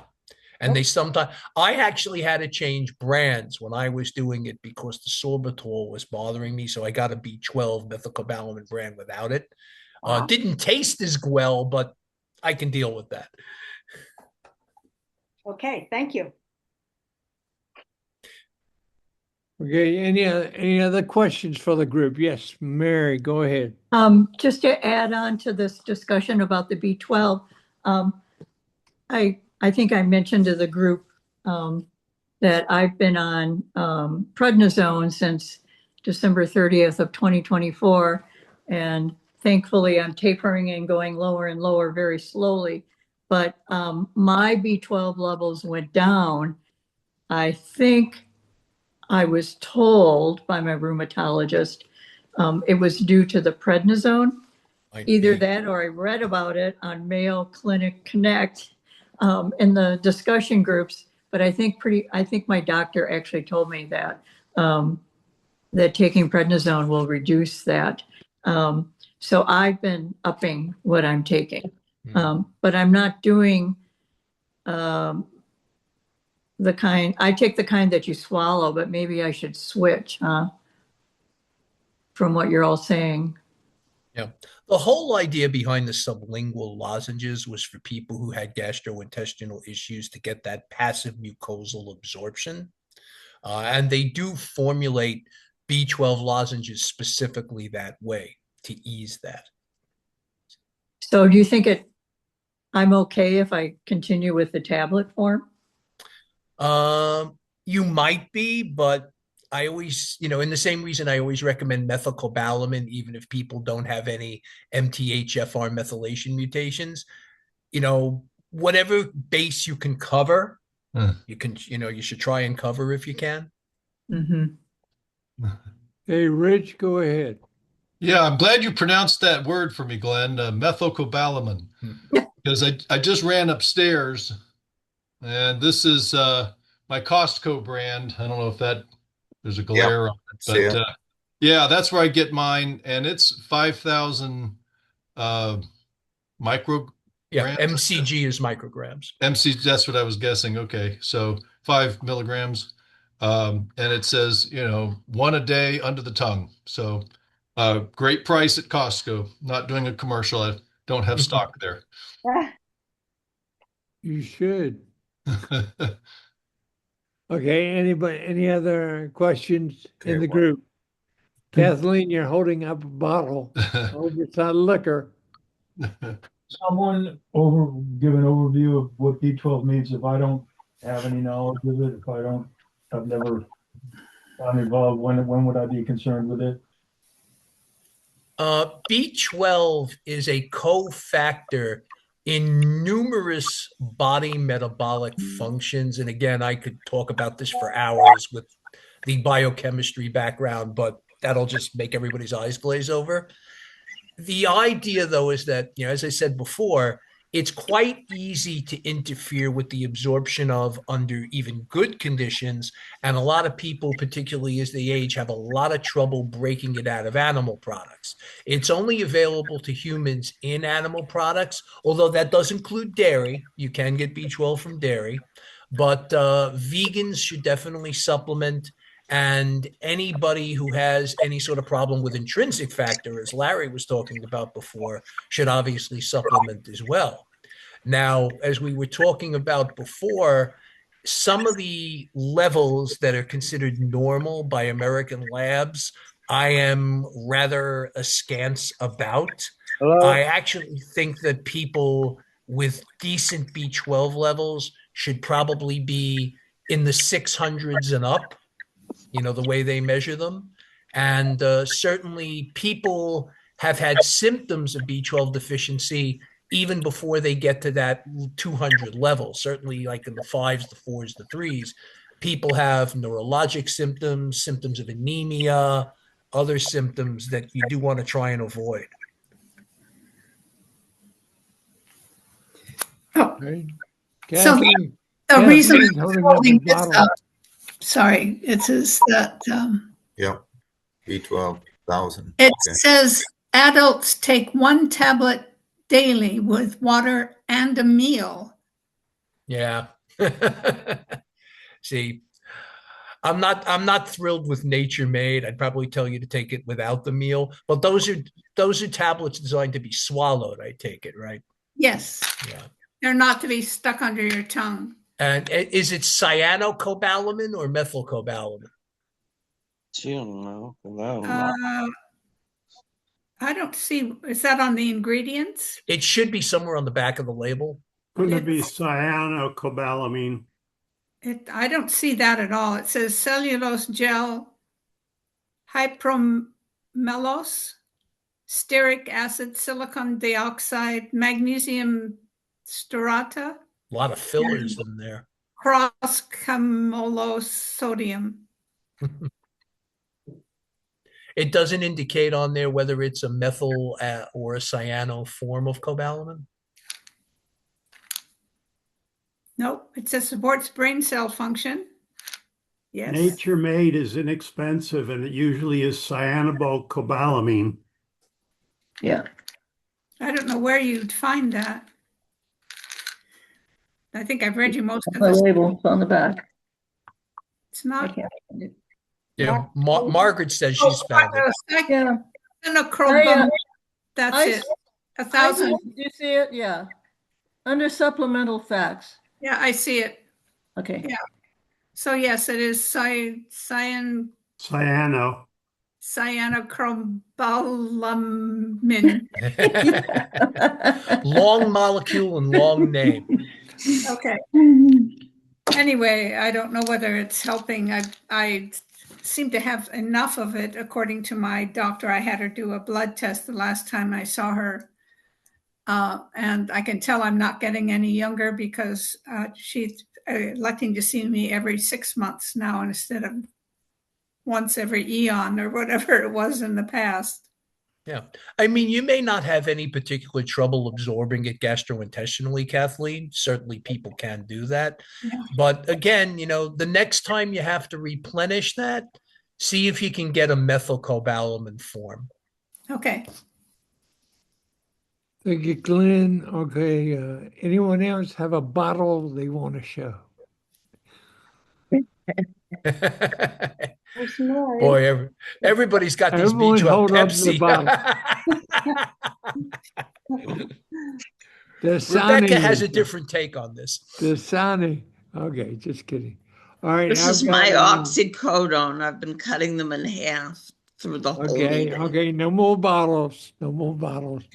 Okay, I I just have want to a suggestion. I don't know what it is. On a completely different topic. We were talking about traveling. And in the summer, I hope to travel, and I am trying to picture myself with my walker and my carry-on bag and blah, blah, blah, blah, blah, blah, blah. But I have been told that Enterprise Rent-A-Car rents cars with hand controls. I don't know if I'm the only person that uses hand controls, but if you need a car with hand control, I don't know if it's true, but I've heard it from 3 different sources. So it is true. Okay, good. Excellent. So if you look at, but I would guarantee that I would get it, 6 months in advance and call every month to make sure it's there, going to be there. Okay. They 6 go months in fast and advance. furious. They go fast and furious. Yeah. All right, well, I've got 24, and we usually go to closing remarks or wrap up by Pat. So Pat, are you ready to wrap up? Well, I only need 5 minutes, so you can. Okay, well, that's all right. I can sing a song, Jingle Bells or something. I just wanted to recognize John, who joined after the break, and I wondered if he had anything he would like to ask or introduce himself. John? Yes. Can you hear me? Yes. Yes. Y'all can hear me? Yes. Yes. Okay, yeah. So I've been diagnosed with small fiber neuropathy. Is that different from the other neuropathy? No, it's a form of it. Okay, so my problem has been, well, mine started about 3 years ago after I started taking blood pressure medication. It started with they put me on blood pressure medication, and it started with my legs and arms. The joints started aching, so I had the doctor to switch to blood pressure medication. Then that's when I started having burning in my arms and legs, and I didn't switch different medication, but I still have the burning in my arms and legs, and I feel bad every day. Do you have any? Can you tilt your head up somewhat so we can see you? Okay. Yeah. There you are. Yeah. And John, do you have any other symptoms of any of the aspects of metabolic syndrome? And that's not only diabetes, but high cholesterol levels. No, I'm pre-diabetic. Okay. Which could be part of this because you can develop small fiber neuropathy even before you're frankly diabetic. Okay, so, but I didn't have these issues until I started taking blood pressure medication. And what happened is when I was first put on it, I took it for about a couple of months, and I had all kind of bad side effects from the blood pressure medicine. I was shaking and all that stuff. So I went to the emergency room, and the doctor took me off of it. So I was drinking apple cider vinegar and water twice a day, and my blood pressure, it went down. But then after, it only lasted for 3 weeks. And then my blood pressure went back up high. But all the time I was taking the apple cider vinegar and water, all my burning in my arms and legs went away. And when I had to get back on the blood pressure medication, it came back. Huh. Wow. So, and I mean, I'm in bad shape. I feel bad. I be burning every day. Mine is not necessarily in my feet. It's in my arms and legs. But I have a few days where I can go and I have no pain. But then I have where the pain is real severe most of the time. John, let me mention something first of all about blood pressure medication. Certain blood pressure medications will raise your sugar. Hydrochlorothiazide, diazide will all raise your sugar. So one issue right away is to check with your doctor about being on the appropriate high blood pressure medication. Also, your doctor should be aware of this, that the use of blood pressure medication in Caucasians versus African Americans is generally different. Yeah, I'm aware of that. Yeah, so make sure that's number one. Number two, it sounds like you may have a form of metabolic, maybe from elevated lipids or elevated sugar that need to be controlled or watched or treated in order to do the best you can for the feelings and the sensations you're having in your hands and your arms and your feet. Final thing is, how is your weight? Are you in a good weight? Are you overweight? Or do you feel you're obese? No, I'm 190 pounds. Okay, how tall are you? 5'11". Okay, so that's actually pretty good. You can check, you can look at a BMI and the doctor could help you, or you can calculate that online and see where you fall. It sounds like that might be pretty good. 190 at that height is pretty good. Okay, so my question is this. I'm trying to figure out okay, now let me explain this to you. I'm a cancer survivor. I had prostate cancer in 2010, and I had radiation done. And some suggest it might be later on from the radiation. I'm trying to figure out, how did I get neuropathy? How in the hell did I get it? Absolutely could be the radiation. Absolutely. I had proton therapy.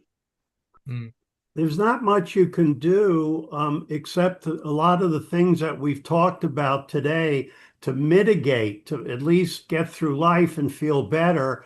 But if it is from the radiation, it's very hard to reverse. And Glenn has talked about some nerves can regrow, but it's really a long process and very unlikely. Okay, so is that a coincidence with the blood pressure? Because when I stopped the blood pressure medication, all the symptoms went away. And I had a few other times, then I went a week or two where I had no pain, no nothing. And then it just pop up all of a sudden.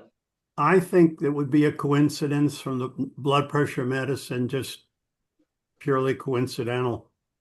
Because I done tried 6 or 7 different blood pressure medication, and everyone I know that take blood pressure medication, they don't have no issues like I'm having. Which blood pressure medicine are you on now? Okay, I'm on, I was on lisinopril. I have taken losartan, but I'm on cadaverol. I think that's what you call it. Yeah, those are all beta blockers. I don't think they would cause you a problem. Yeah. Well, I'm trying to figure out how in the heck I get neuropathy. I mean, because it started off, because see, I go to the track 5 days a week, well, 4 days a week. And I was doing 5 miles a week. And soon as I got put on the blood pressure medication, the first day, my legs and arms would start aching. I'm like, this is weird. And then the next day, my arms and legs start aching. I'm this weird. And I'm like, so I took the blood pressure medication for 9 days. I stopped. I didn't know you can't just stop. So I had a reaction to where my blood pressure went way up. I had to call the ambulance. I didn't know what was going on with me. But they said you can't just stop taking blood pressure medication. Right, that's rebound. You should never stop taking the medication so quickly. Yeah, well, I didn't know that. I learned the hard way. Yeah, sorry. My chest was beating real hard, real fast, and real hard in my chest. It was horrible. Scared me to death. So, you know, many people over a certain age develop a form of neuropathy. I think it's 30% of people over the age of 70 have some basic form of neuropathy. It can be very slight, but it's still neuropathy. okay, so this is what I've done. I have seen every doctor there is to see. All of them told me they don't know. I have seen a neurologist twice, 2 or 3 times. I've seen a rheumatologist. I have seen an endocrinology, the one that tests your hormones. Endocrinologist, yes. I've seen all these, and all of them told me they don't know. So just past July, the neurologist sent me to this doctor to have a biopsy done. And the results came back. He said I had small fiber neuropathy. Yeah. Certainly you've had a good workup. But I'm miserable every day though. Unfortunately, John. Yeah, welcome to our world, John. Yeah. Yeah, and unfortunately, John, a significant number of particularly small fiber neuropathies remain stubbornly idiopathic, where immune and metabolic causes are suspected, but there's nothing in testing they can specifically point to. Yeah. So I've been trying that Lyrica. It's okay, but it gives me a headache every day. Now, what I will say have seemed to stop my pain and my burning and stuff is my brother-in-law gave me a couple of the hydrocodones, and they work. What? John, one thing I'd do is I'd start keeping a journal of what you take and when you take, and also the medicine you're taking, and then take that to your GP or pharmacist. Just let them know you have a lot of pain because of this or that, and let them deal with it. Yeah, I have, and everybody. I'm about to give up because I haven't seen just about every doctor, and everyone is like, I didn't seen 3 neurologists. I didn't have my brain scan. I didn't have everything done, but then I have other symptoms though. I have acid reflux real bad, and so I have stomach issues problem too. So I went to see my gastro doctor, and I had an endocrinology where they looked down your throat and stomach. Endoscopy. And he said everything looked okay, but one while my stomach was just hurting real bad. Yeah, I'm in a bad shape. I mean, I'm miserable every day. I mean, the pain is over, but it's over. And then that's time I get electric shocks. Like it'll pop up in my toes and for 5 seconds, or it might last all day. But then I have a few days where it disappears. I don't. So I'm and that lyrical medicine, man, it just had me in a fog. Some days I have to not take it because it had me in a fog. John, you just ahead. can't stop taking the medicine, as Lawrence said. You've got to wean yourself off of it. But Elaine, you had your hand up for John, or? I was just going to say, if the hydrocodone works, ask your doctor for a low dose and see if you get some relief from that. Okay. Okay. And again, I'd keep a diary of what medicine you're taking and what happens. And yeah, I do that. Yeah, but I mean, my problems only started once my blood pressure. I had blood pressure problems. So, you know, that's just, well, maybe it's a coincidence, but I never had problem with my legs feeling fatigued and stuff. And, you know, I'll say I'll go to the track 4 days a week, doing a mile and a half a day. And so I started taking the blood pressure medication. But the blood pressure medication, it done me real bad. I was shaking real bad. Everything. I was hard, miserable. I went back to the doctor. He didn't want to change it. So I ended up changing doctors. Because I was seeing on the internet they were saying if your blood pressure medicine is giving you issues, or ask your doctor to change it. And I asked him to change it. He wouldn't change it. So I went to another doctor. He changed it. All right, well, John, let's we can cover some of this in overtime, but I want to get back to Pat. And Pat, you had some closing comments, I think, that we can. Yes, thank you. Judd, if you don't mind, could you bring up my wrap-up slides, please? Here we go. Okay, at the end of each of our meetings, I try to indicate what's coming, upcoming events and webinars that you might be interested in. So if you want, you can take a picture of these slides, or you can write down a reference point for you. Our next DC Virginia support group is on January 3rd, and we will be having it. It will be the weekend after New Year's. And it's, again, the first Saturday of the month at 2 p.m. And the focus of our discussion, that meeting, will be positivity in the new year, trying to think forwardly and happily, positively about how we can continue to live a comfortable and quality life, even with our chronic condition. And if you could go back up to 1, please. There you go. The other one, the ones I want to recognize are the Bethesda Chevy Chase group, which is in Maryland. It's on December 18th at 7 p.m. These are Eastern time. And it's always open discussion, a meeting like this where you can ask questions of each other, comments, as we've done today. So that gives you an alternative for an evening meeting if you can't make the first Saturday.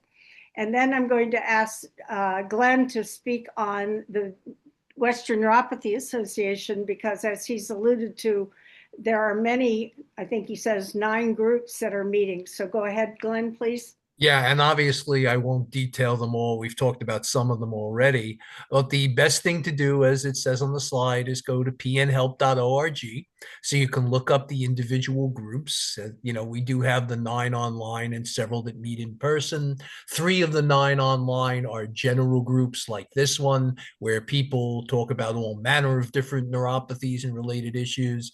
But we also have the chemo-induced group. We have an autoimmune CIDP group. We have a singles group. We have an autonomic group. We have a group that meets primarily with people from Colorado. It gets rather complicated, but we certainly don't mind if people want to come to any or all. And, you know, I've already gotten emails today from a few people who we're going to add to the lists for various different groups. So if anybody else wants to be added to it, you know, just get a hold of me at Glentaj, GLENNTAJ at yahoo.com. It's in the chat several times. And we'll get you onto whatever groups, you know, mailing lists you want to get onto. And of course, you know, I always put in the little plug while you're at it, you know, go take a look at the website for things other than groups as well. There's all manner of information there. And we have some very, very interesting holiday themed merchandise if you want to buy that as a present for anybody right now. Oh, Okay. that's a terrible plug.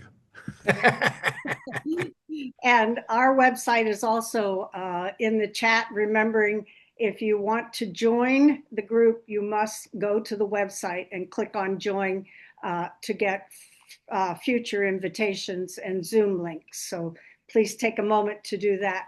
If you'll go to the next slide, please. I wanted to recognize that on December 10th at 3:30 p.m. Eastern Time, FPN, the Foundation for Peripheral Neuropathy, is holding a webinar called Inside Our Biobank, FPN's Peripheral Neuropathy Research Registry.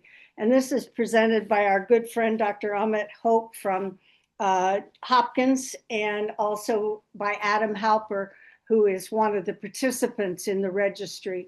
And many of us who had our diagnoses done at Hopkins, including myself, are in the registry. So if you're interested in what that registry is collecting, the kind of data that it's looking at, and what the implications are, that webinar is at 3:30 on December 10th. And you can go to the foundationforpn.org to register. And the next thing I wanted to recognize was that FPN held a October 22nd webinar on balance, and that is an issue that comes up at every monthly meeting. You can view the recording of Regain Your Balance, Therapy and Exercise for Neuropathy Patients by going to foundationforpn.org and searching webinars, past webinars, and it'll come up and you can watch the recording of that. And then the third one that I wanted to mention again, I've already told you, it's called Connect to Effect. It's the AARP program on what you can do to overcome social isolation.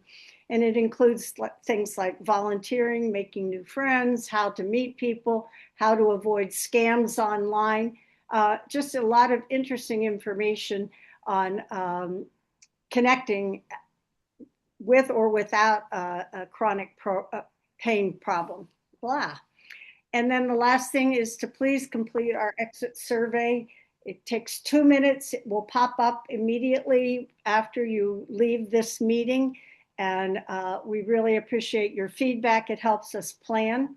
And we're going to move in a few minutes to overtime. And someone suggested that we call it a cocktail party. I think not, because we're not going to suggest alcohol in any format, knowing its implications for PN. But anyway, it doesn't mean you can't socialize and have a few extra minutes of fun or connect with someone here that you didn't get a chance to speak directly to. It's more informal and it's not recorded. And that will start at 4 o'clock and last as long as people are interested in talking to each other. And we certainly thank you for your participation today and your information that you shared. And we appreciate all offers of help. We're always looking for help with the website. So if you have any website skills, tech skills, we would certainly appreciate hearing from you. You can always reach me at leader@dcpnsupport.org. That's a reference to our old name when we were the DC group, but now we've expanded and haven't changed that name. But if you want a copy of the chat, you must write to me, or I won't know you want to, dcpnsupport.org. Thank you. Okay, thank you, Pat. And I have 4:01, so I'm going to say we're going into overtime. And if you bring a cocktail, make sure it's a mocktail. Hello? And we will Hello? see you then. Okay. Hello? John, are you trying to talk again? Oh, yeah, I was just wondering, y'all can hear me? Yeah. Okay, okay. John, so we'll see you at 4 o'clock, which is right around the corner, but we're going to end this meeting. Just stay on and hold on. Okay, all right. Okay. Well. Thank you, guys. Thank you. Have a nice Christmas. Look forward to seeing you in January Okay. 2026. Yeah. And happy Hanukkah to everybody. And don't turn back the clocks. I mean, we're already there. Good to All see right. everybody. All right. See y'all. Yeah. Thank you. Hey, let's see who might want to continue the conversation. Did John die away or is he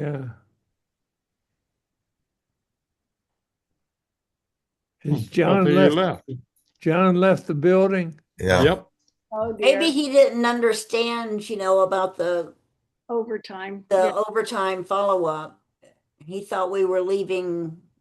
Anyway, Well, can't help him. yeah.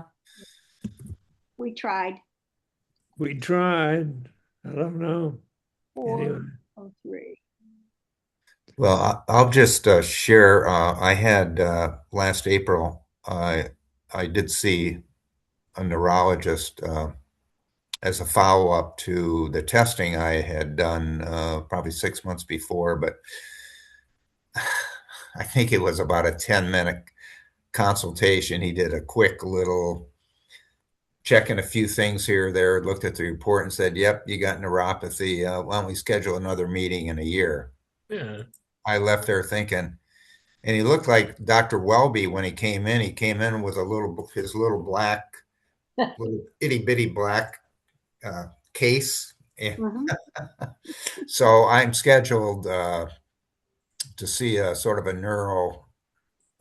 neuromuscular neurologist in April. And initially they wanted to schedule, because it's like probably 130-mile drive for me at the University of Michigan. And they wanted the first one over Zoom. And I'm thinking, over Zoom? How would that be helpful? So I will be seeing him face to face in early April. So another 4 months, 3 months away. The image of Dr. Welby is long gone. He may be. I mean, that was. I mean, there are a few around, but far and few between. Yeah. So. And it's not completely a doctor's fault. They're under so much pressure these days, Yeah. That's a good point, Larry. Yeah, they sure are. Carolyn, good to see you. Welcome. Thank you. Have anything to add to our conversation? We haven't heard from you.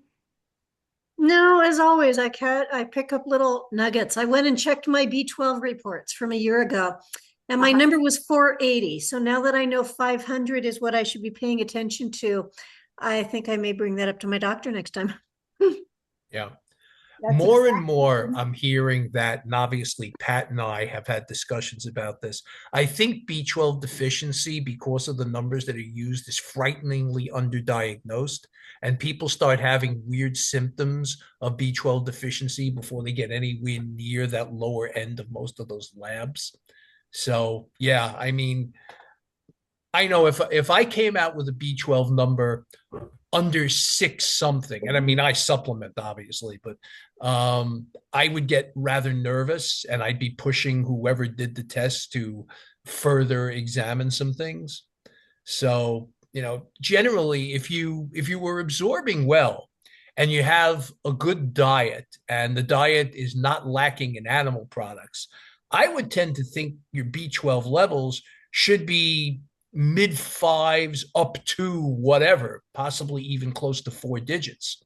So it's really a matter of understanding that, a lot of these, at least as far as Europe and Japan are concerned, a lot of these B12 levels that are sometimes counted as normal really are not optimal. And I have, the last was, I think, 1200. And I was like, oh, can I go too high, And you said no, basically. Yeah, not on the supplements you're doing. So, right. Yeah, I mean, if you weren't at 1200 with the supplements you're doing, I'd have more questions. Exactly. So I felt like I am absorbing. Yeah. went significantly higher. It was in the 200s, I think, when I first did it. I don't remember. But I haven't had it checked in a year. Should I just keep going, do you think? Or is this something that I should be more concerned about following more closely? There's no reason every time you have a appointment, they shouldn't, if they're doing any sort of lab work at all, that they shouldn't draw a B12 level. I mean, yes, I know it's not part of every physician's standard chemistry or vitamin panel, but it's not a big deal to add it in. You know, most of them will check vitamin D levels, and I'm like, why not vitamin B12 and folate levels while they're at it? Well, it's interesting. I really have no pain. I only have the tingling and the burning. And I was hoping that maybe when it was higher, it would make a difference, but I really don't see a great change. But I'm grateful not to have the pain. Yeah. Okay. So you, Pat, you noticed a change in the pain when it increased?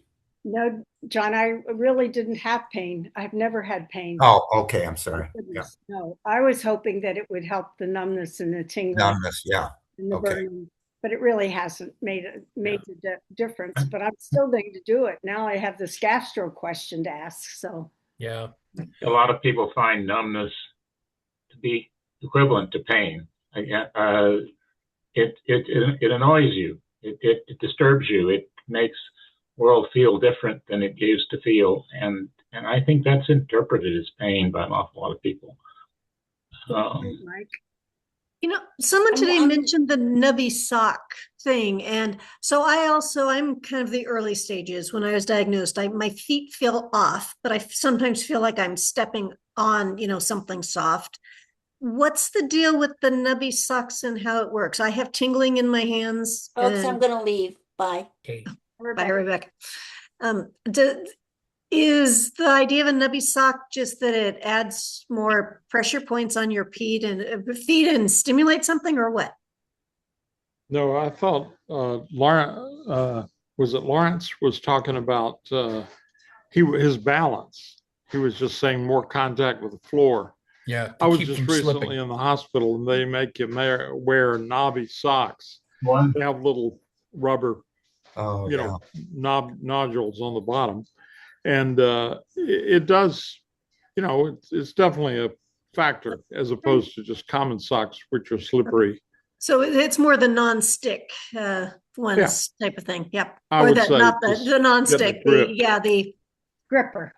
The grippers, that's a good word for it. Yeah. Okay. But I did a long time ago when I first got neuropathy, I felt like I had some sandals that had little knobs on them, and it was almost like it massaged my feet as I walked. I don't know if it's clinical or whatever, but I felt like that helped me a little bit.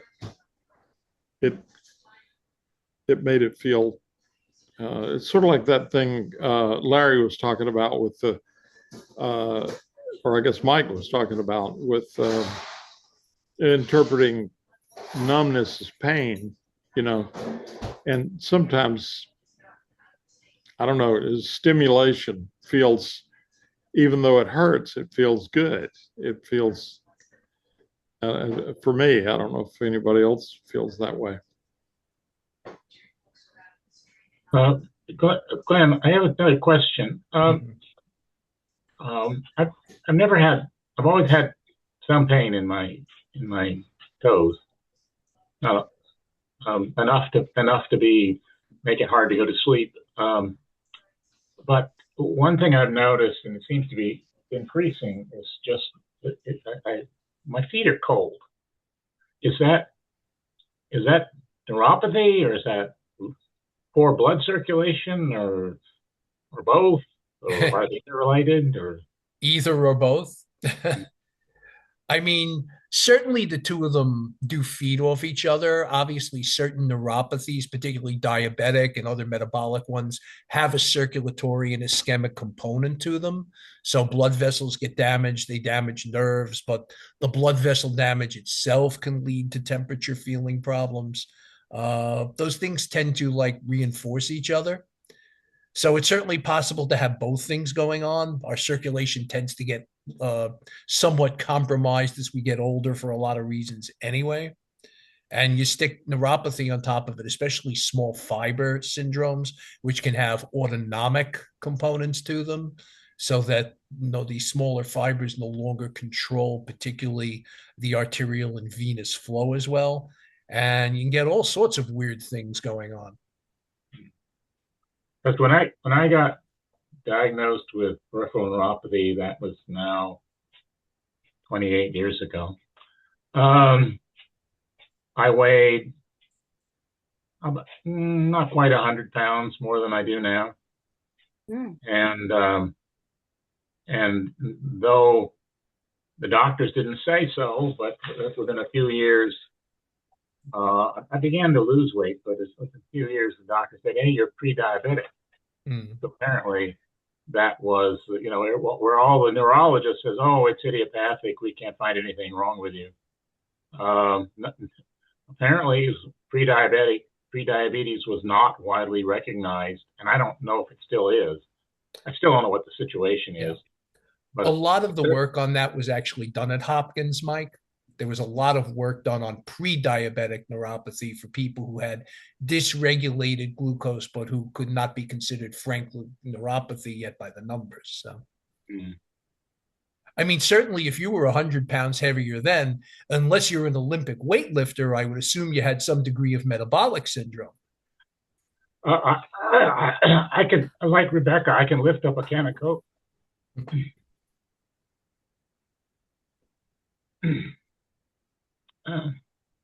I have focused a lot of effort in exercise class on increasing my arm strength, because I am anticipating the possibility of having eventually to move to a wheelchair, and I want to make sure that if that comes to pass, I have enough strength in my arms to use the silly thing. Yeah, I mean, as many of you know, I'm a fairly serious weightlifter, and I often talk about the fact that we do tend to lose muscle mass as we age, and I'm certainly not a spring chicken, but I've really made an enormous effort over the years to build muscle, not only for the sense of being able to do things and be strong, and I can still, climb up on things and, still run.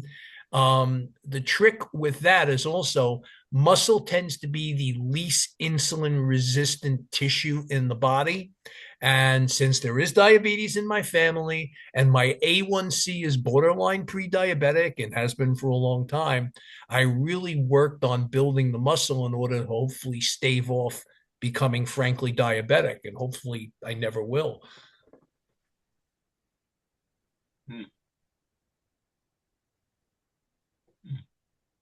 By the way, since we're here now, and we were talking a little bit about holiday stuff, and I bet you Larry is going to get a laugh out of this. The one holiday tradition that we have found to be very useful, especially because our friend group now tends to have thinned out, because obviously with age you do lose people, and it's very sad. I certainly don't have any parents or older relatives still around, is for my wife's choir and some of the people I know locally here, we do Jewish Christmas every year. And for those of you who are not familiar with this, I know some of you are, it comes from the whole tradition that on Christmas, generally the only restaurants you would find open were Chinese or other Asian restaurants. Right. And then people would go see movies because the movie houses in New York were open. So every year on December 25th, all of the lonely single Jews and some of the married ones come over to us. We order several $100s of Chinese takeout, and the Chinese people who run the takeout place in my neighborhood are very happy. I bet. Yeah, we love them and they love us, and they give us freebies all the time. But they know we're going to be on Christmas. We're going to be in there, and we usually play. Although we'll put it to a vote, we'll play the sappiest Christmas movies we possibly can find on streaming. Len, just to mention, if nobody has seen, it's called The Christmas Story, and it's about the boy who wants to get a BB rifle Yep. for Christmas. Yep. And they make a big turkey, and it was with Darren McGavin, and his dogs come in and eat the turkey. So now they don't have any turkey. So he slams his fist down and he takes them out to the Chinese restaurant, the only restaurant that's open. And they're right. sitting there, and the Chinese waiter comes over and chops the neck of the duck off. It was so funny. We often like to find like the Hallmark based, Hallmark Channel Christmas movies, which are the sappiest movies probably that have ever been made. And it's perfect for Christmas. And of course, we have the ecumenical house. I like to say that basically we have the atheist Jew married to the agnostic Italian Catholic who raised the adopted Korean kid. So that's what goes on over here. But yes, I mean, since I live in this part of Queens and I live very close to Rego Park and Forest Hills, which are very Jewish neighborhoods, and my wife's choir is, very Jewish as well, we have all of the locals over, and, it's just a lot of fun. Some singing often occurs, some game playing often occurs. I've taught many people how to actually play dreidel over the years. And it's just a fun thing to do. And most of us, okay, my wife and I are married. We have a few married couple friends, but we have a lot of people who are single or who are widowed or widowers. And I think it really helps, on that day, given that the holiday season can be, so, lonely otherwise. And I am very proud of the fact that apparently certain people choose to come over to us before they go visit their kids. So feels more like Christmas. Well, I just wanted to introduce you to what I plan to take to church tomorrow. Yeah. Adorable. Is that bongo drums? Well, it's got four little tunes, and the guy beats on the drums. Oh, Anyway, kind of Mike, cute. what are those Air Force planes behind you? Oh, my father was a Marine flyer, and they introduced those. They called the Skyray, and they were at the time the fastest climbing airplane in the world, and they were death traps. They don't have. Most airplanes have a wing, and on the back they had a tail, and then on the tail there's another little wing. These planes didn't have that other little wing, and they were very difficult to fly. My father lost so many friends to crashes in those planes. Somebody made that picture for him. I found it in the attic, all rolled up. My mother explained that he couldn't stand to see it because he'd lost so many friends. So anyway, my wife got it framed and put up just as a reminder of just how weird life is.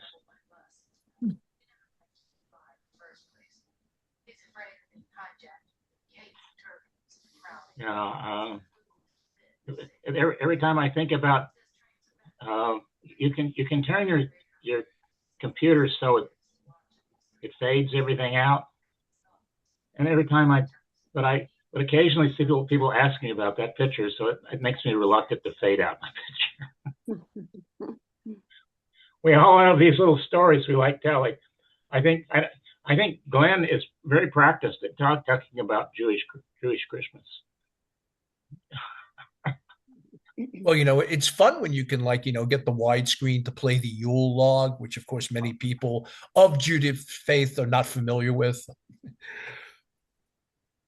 You get to know people on these groups, and it's good. It's good. We share aspects of this conditions. Sometime if we have a chance. I was on a destroyer in the North Atlantic in November 1971, and we were hunting Russian submarines. I could tell you an awful lot about what was going on in the North Atlantic. Wow. Yeah. Yeah. But I mean, what plans? I'm curious because I've talked about it. What plans do people have over the holidays coming up? I'm going to Alexandria in Virginia, torpedo factory, and all the Christmas decorations. We're all my whole family. We're all taking an Amtrak there, an Amtrak back. Oh, fun. Old Town is beautifully decorated, and there's so many shops and so many restaurants. My goodness, you'll be overwhelmed. Do your research. I will. I'm paying for lunch, so it's going to cost me a lot of money. So I'll do my research. Have you already made the reservations? No, we're looking at different restaurants. In fact, my daughter sent me one that she thought we might all like. Let's see if I can find it. If you can't, you can mail it to me because I'm a member of a cookbook club and we go out once a month to different restaurants, and one person really knows Old Town. This is called the Dockside Grill and High Tide Lounge. Okay, Dockside Grill and High Tide Lounge. That's not one I'm familiar with. I will check it out. Okay, thank you, Pat. Sure. I'm meeting with them Friday. What day is today? Saturday. Thursday. And I will definitely check with her. This isn't Christmas, but yesterday we booked a cruise. My kids and I are going to take my mom on an Alaska cruise in August. And my mom was on this group earlier. She dropped off at this point. She's the one who, her legs are completely numb. She's 91 now, uses a walker. We managed to take her to Denmark this summer, got a wheelchair, and it worked well. But with the Alaska cruise, we're trying to figure out, we are looking forward to it and also going to plan ahead for what she can and can't navigate. So, have you already signed up with the tour group? We're going to do a Royal Caribbean cruise. Okay. Wonder if you can rent an orca. Make sure to seize one. We had a speaker about travel, and he traveled with chronic pain and chronic conditions. And I'm trying to think off the top of my head, because he has his own tour group or his own company that arranges for those with disability issues. And I was impressed with them, but I can't. Yeah, it was wonderful. And the lecture is available on our website. Oh, I'll go look for it. Yeah. Yeah. Might give you some ideas to think that you might not even have thought about before. So it might be worth reviewing. Yeah. Okay. And in Denmark, I was with my siblings, and mom had her walker at first, and we had debated a wheelchair. And it just took us one afternoon to go, yeah, she needs a wheelchair, just logistics and cobblestones. And we managed to rent a wheelchair for a week for, I think it was $150. Picked it up off the guy's porch, dropped it off the day we left.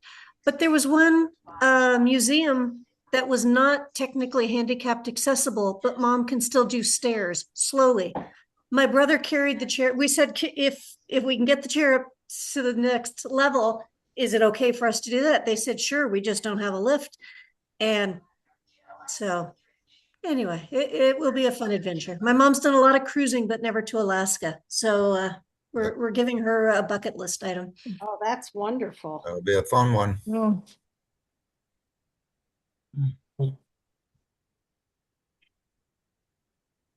Oh, John's back now. Yeah, I gotta take off in a couple minutes, but I sure appreciate all the helpful suggestions and insights. you've all shared. Well, we hope you come back for our January meeting and continue to ask questions and share information that you're learning yourself. It always helps. Yeah. And I Thank hope, you. John, that, you may get some improvement with symptoms if you can get that B12 deficiency addressed. Uh-huh. I mean, and I didn't even ask before whether you had a diagnosis or whether you were considered idiopathic, but, Yes, idiopathic. you Yep. see, but someone with your B12 levels, that's like a red siren right there. It's like Yeah. somebody should put together like, a B12 level of that low nature. A lot of the neurological symptoms could be due to that. Well, yeah, I will check my the last couple years. I'm sure it's gone down a little, but I mean, 6 months ago or a year ago, the last time I had the blood work done, it apparently with my internist, I think I asked him about the B12. He said, no, it's sort of you're in the normal range. Well, the normal range was, I think, just above 200 and Yeah, like 211 to 932 or something. yeah, 300, something like that. So I'll definitely check that out. Yeah, and by the way, it's a very good argument for everybody here. Always, especially if you do not have access to a portal where you can access this electronically, always, always, always get copies of your test results. Copies of your what? Of your test results, whatever they are, yes. whether it's lab, whether it's imaging, whether Right. nerve conduction studies, whatever. You always Sure. want to have that accessible. Yeah, I've got that. Mhm. I started a spreadsheet for my lab work a long time ago. I actually have cardiomyopathy as well. So I've been doing all kinds of stuff for 20 years on a different side of things. But I created a spreadsheet a while back. And so I try to update that every so often, and then I can really see my history. Mm-hmm. Mm-hmm.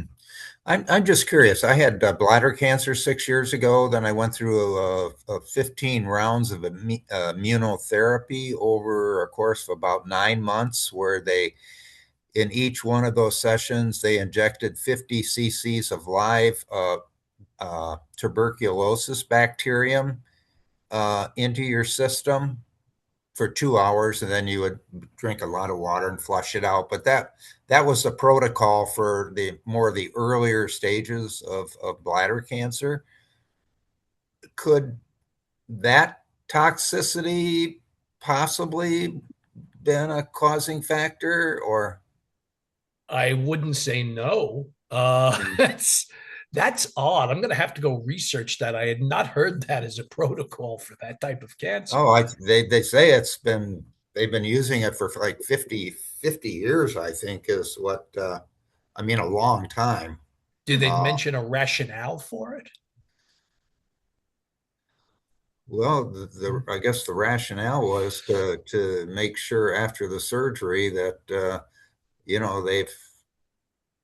you're cancer free, which I have been since then. But I'm just assuming that's what the rationale was, to follow up from the removal of the cancerous growth. Of course, it sounds like they're trying to make sure that your bladder works, well.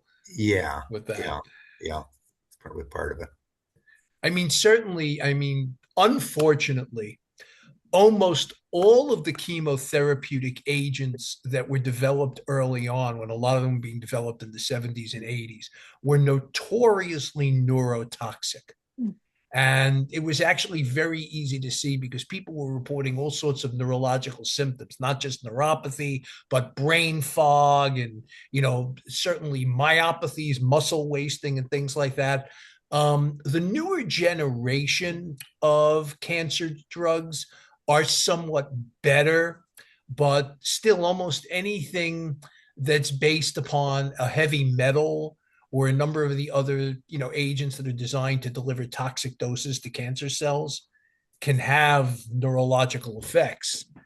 And, in that chemotherapeutic group that we have, the constant refrain is oncologists not discussing this as part of talking about the protocol. Yeah. And again, I've speculated, so have many others, that they're afraid that if you talk about all the possible side effects, you won't do the chemotherapy. But I don't know about other people. I would rather be forewarned, because there can be things, and we've discussed this too. There are some prophylactic steps that can be taken to try to mitigate some of it. And among those are B vitamins and coenzyme Q10, because a lot of the toxicity on a cellular level of chemotherapies involves the mitochondrial aspects of the cell, the energy producing aspects of the cell, which disrupts metabolism. And CQ10 is mitochondrial supportive. So, I even told this to my interventional radiologist, who has done various biopsies on me over the years. When she got breast cancer, I said, before you start in, because she had surgery and then she had chemo, I said, I'm going to send you, a batch of methylcobalamin and B12. I'm going to send you a big supply of CQ10. Glenn, my friend has liver cancer in the bile ducts, actually, and is just about to begin treatment. What can I tell her to ask her doctor to make sure that she's doing this now? She may have had one treatment already. I don't know. Am I too late? I don't think you're necessarily too late, but you want to know exactly what the drugs are and what the side effect profile is, because again, the oncologists don't always assume that their patients are intelligent enough to know like one drug from another or be able to do good research on it. Right. Absolutely, to talk about what side effects are well known and should be expected, as well as what might be a rarer reaction. And the other thing that I often ask in those situations is that, okay, if you're telling me that these things happen a lot, what weird things should I call into you immediately about if they happen? Yeah. Okay. Mm-hmm. Well, the other thing I was really asking is, should she be asking right now or start taking CoQ10 and B12, or, anticipating that she's likely to get some kind of PN effect? Quite possibly, again, depending upon what drugs they're going to be using. And it's certainly not only something to talk over with her oncologist, but I would hope if she's being treated at a major center, yes, that there would be a social worker and or a nutritionist who might be consultable as part of a team. Okay. Again, something like, I'm bringing up all this stuff that comes up in our chemo group, that, for people who have had their treatments at major oncology or major hospital centers, often these people are part of the team from the beginning and they seem to have better outcomes. Mm-hmm. Just because it's something that's, it's part of the protocol and it's expected, and, the social worker can help coordinate other services that might be useful. But isn't there some way, or aren't they looking at alternative chemo treatments that specifically aren't supposed to create the side effects?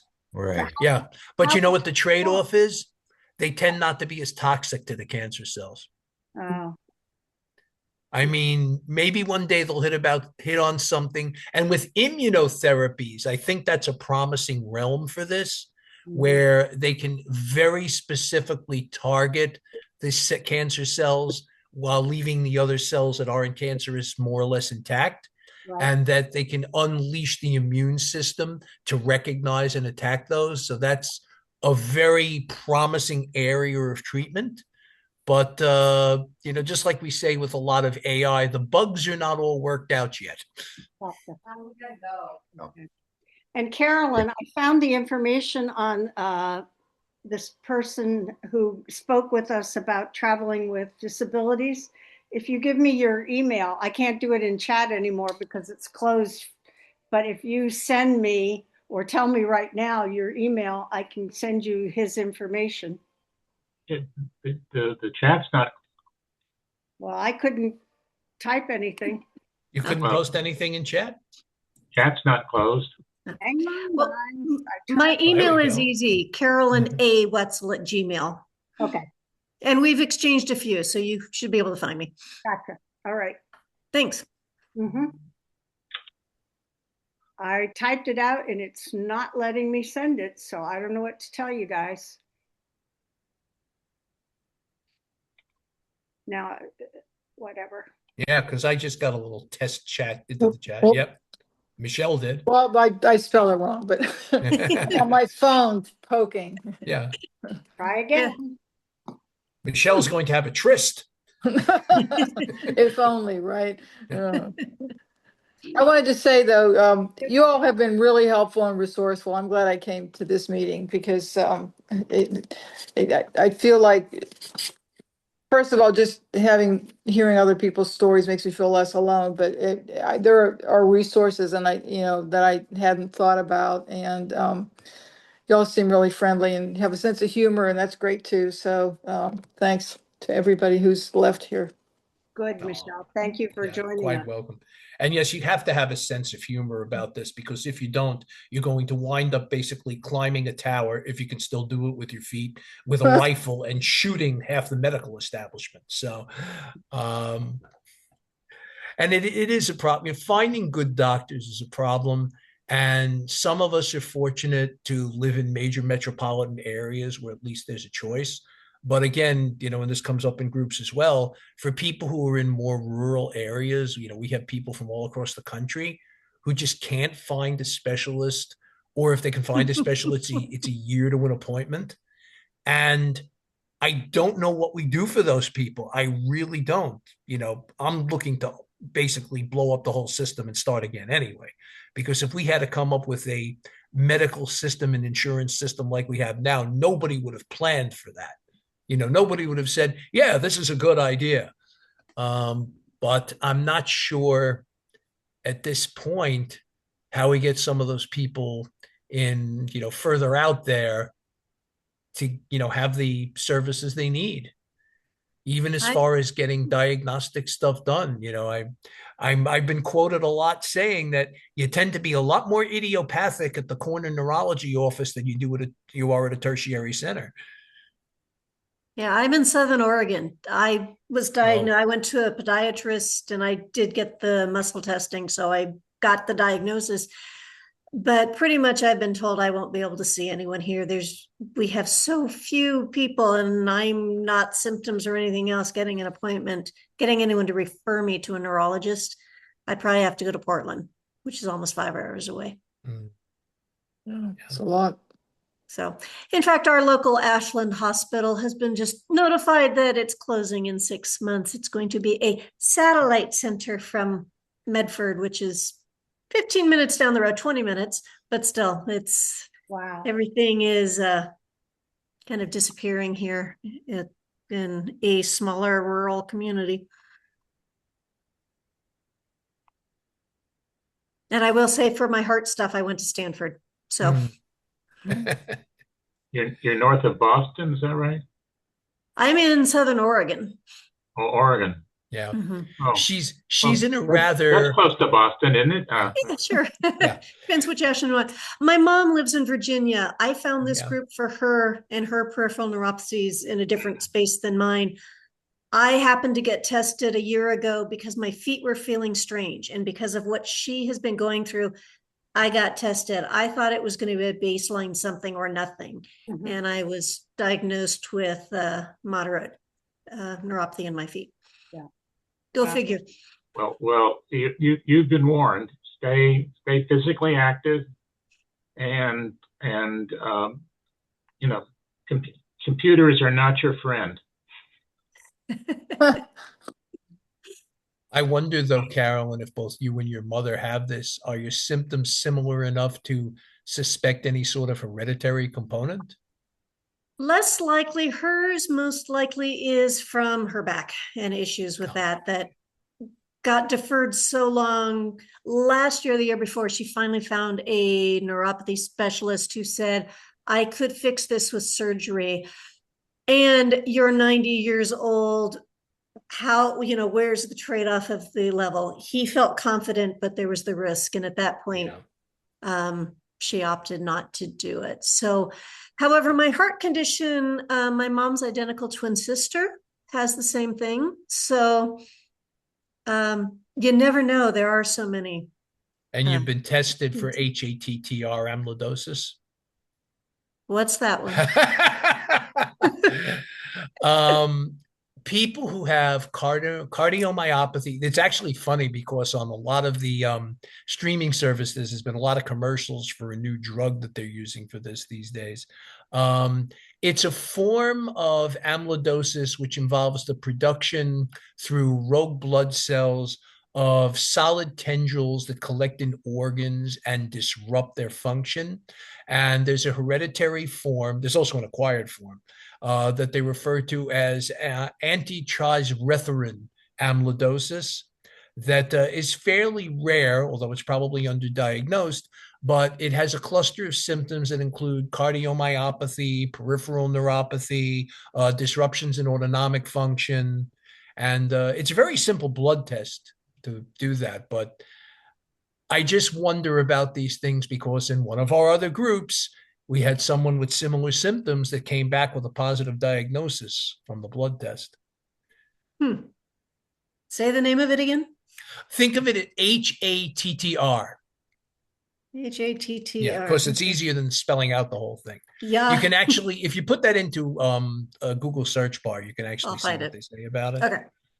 But yeah, when people have cardiomyopathy without like necessarily a direct infectious or metabolic reason, it's certainly something that should be like on the diagnostic list to check. I'll have to go see if anyone ever did anything. So yeah, I have a left bundle branch block in my heart. So basically it beats through the muscle instead of through the nerves. So I guess there's a nerve failure too. Way back when. That's been 22 years since I was diagnosed with that. Yeah. Well, certainly, you know, certain types of neuropathies, particularly those with autonomic components, can have effects on all those systems. So. We've had programs about amyloidosis for years going back, and I still don't know how to spell it. I thought it was AMYL. Yeah, it's in the chat again. Yeah. Yeah, the expert corrected me. It happens so frequently I don't get upset. Well, if it is genetic, apparently the people who gave you those genes, you know, made you nice in other ways. Yeah. I mean, it's part of the reason that this gets confusing is that there is an acquired amyloidosis that is associated with monoclonal gammopathy or M proteins, which is a condition that is often a precursor to certain blood cancers, particularly myeloma. Now, I imagine that's not what you have, but people do confuse the two because the other one is definitely a hereditary genetic mutational situation.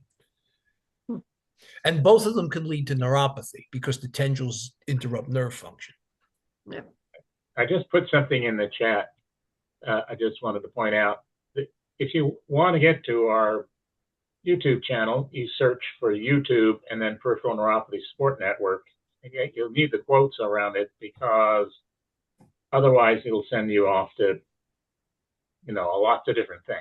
But if you search for the name of the group, it'll bring up a link to our page where you can look up the various YouTube videos. Oh, that's good to know. Thank you. Oh, look there. Now I've subscribed to the YouTube channel. Then I'll find it. Yeah. I don't know why they don't show the full explanation. There's a okay. Why don't they show for some reason they just show the title. They don't show anything about the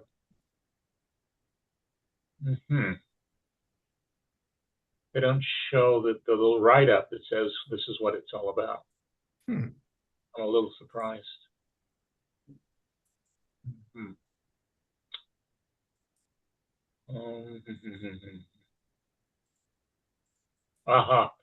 Yeah, on that page, It's 2023, August of 2023 was the gentleman who talked about traveling.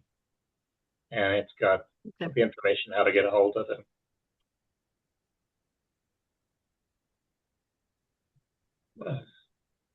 He runs a travel agency just for people with disabilities.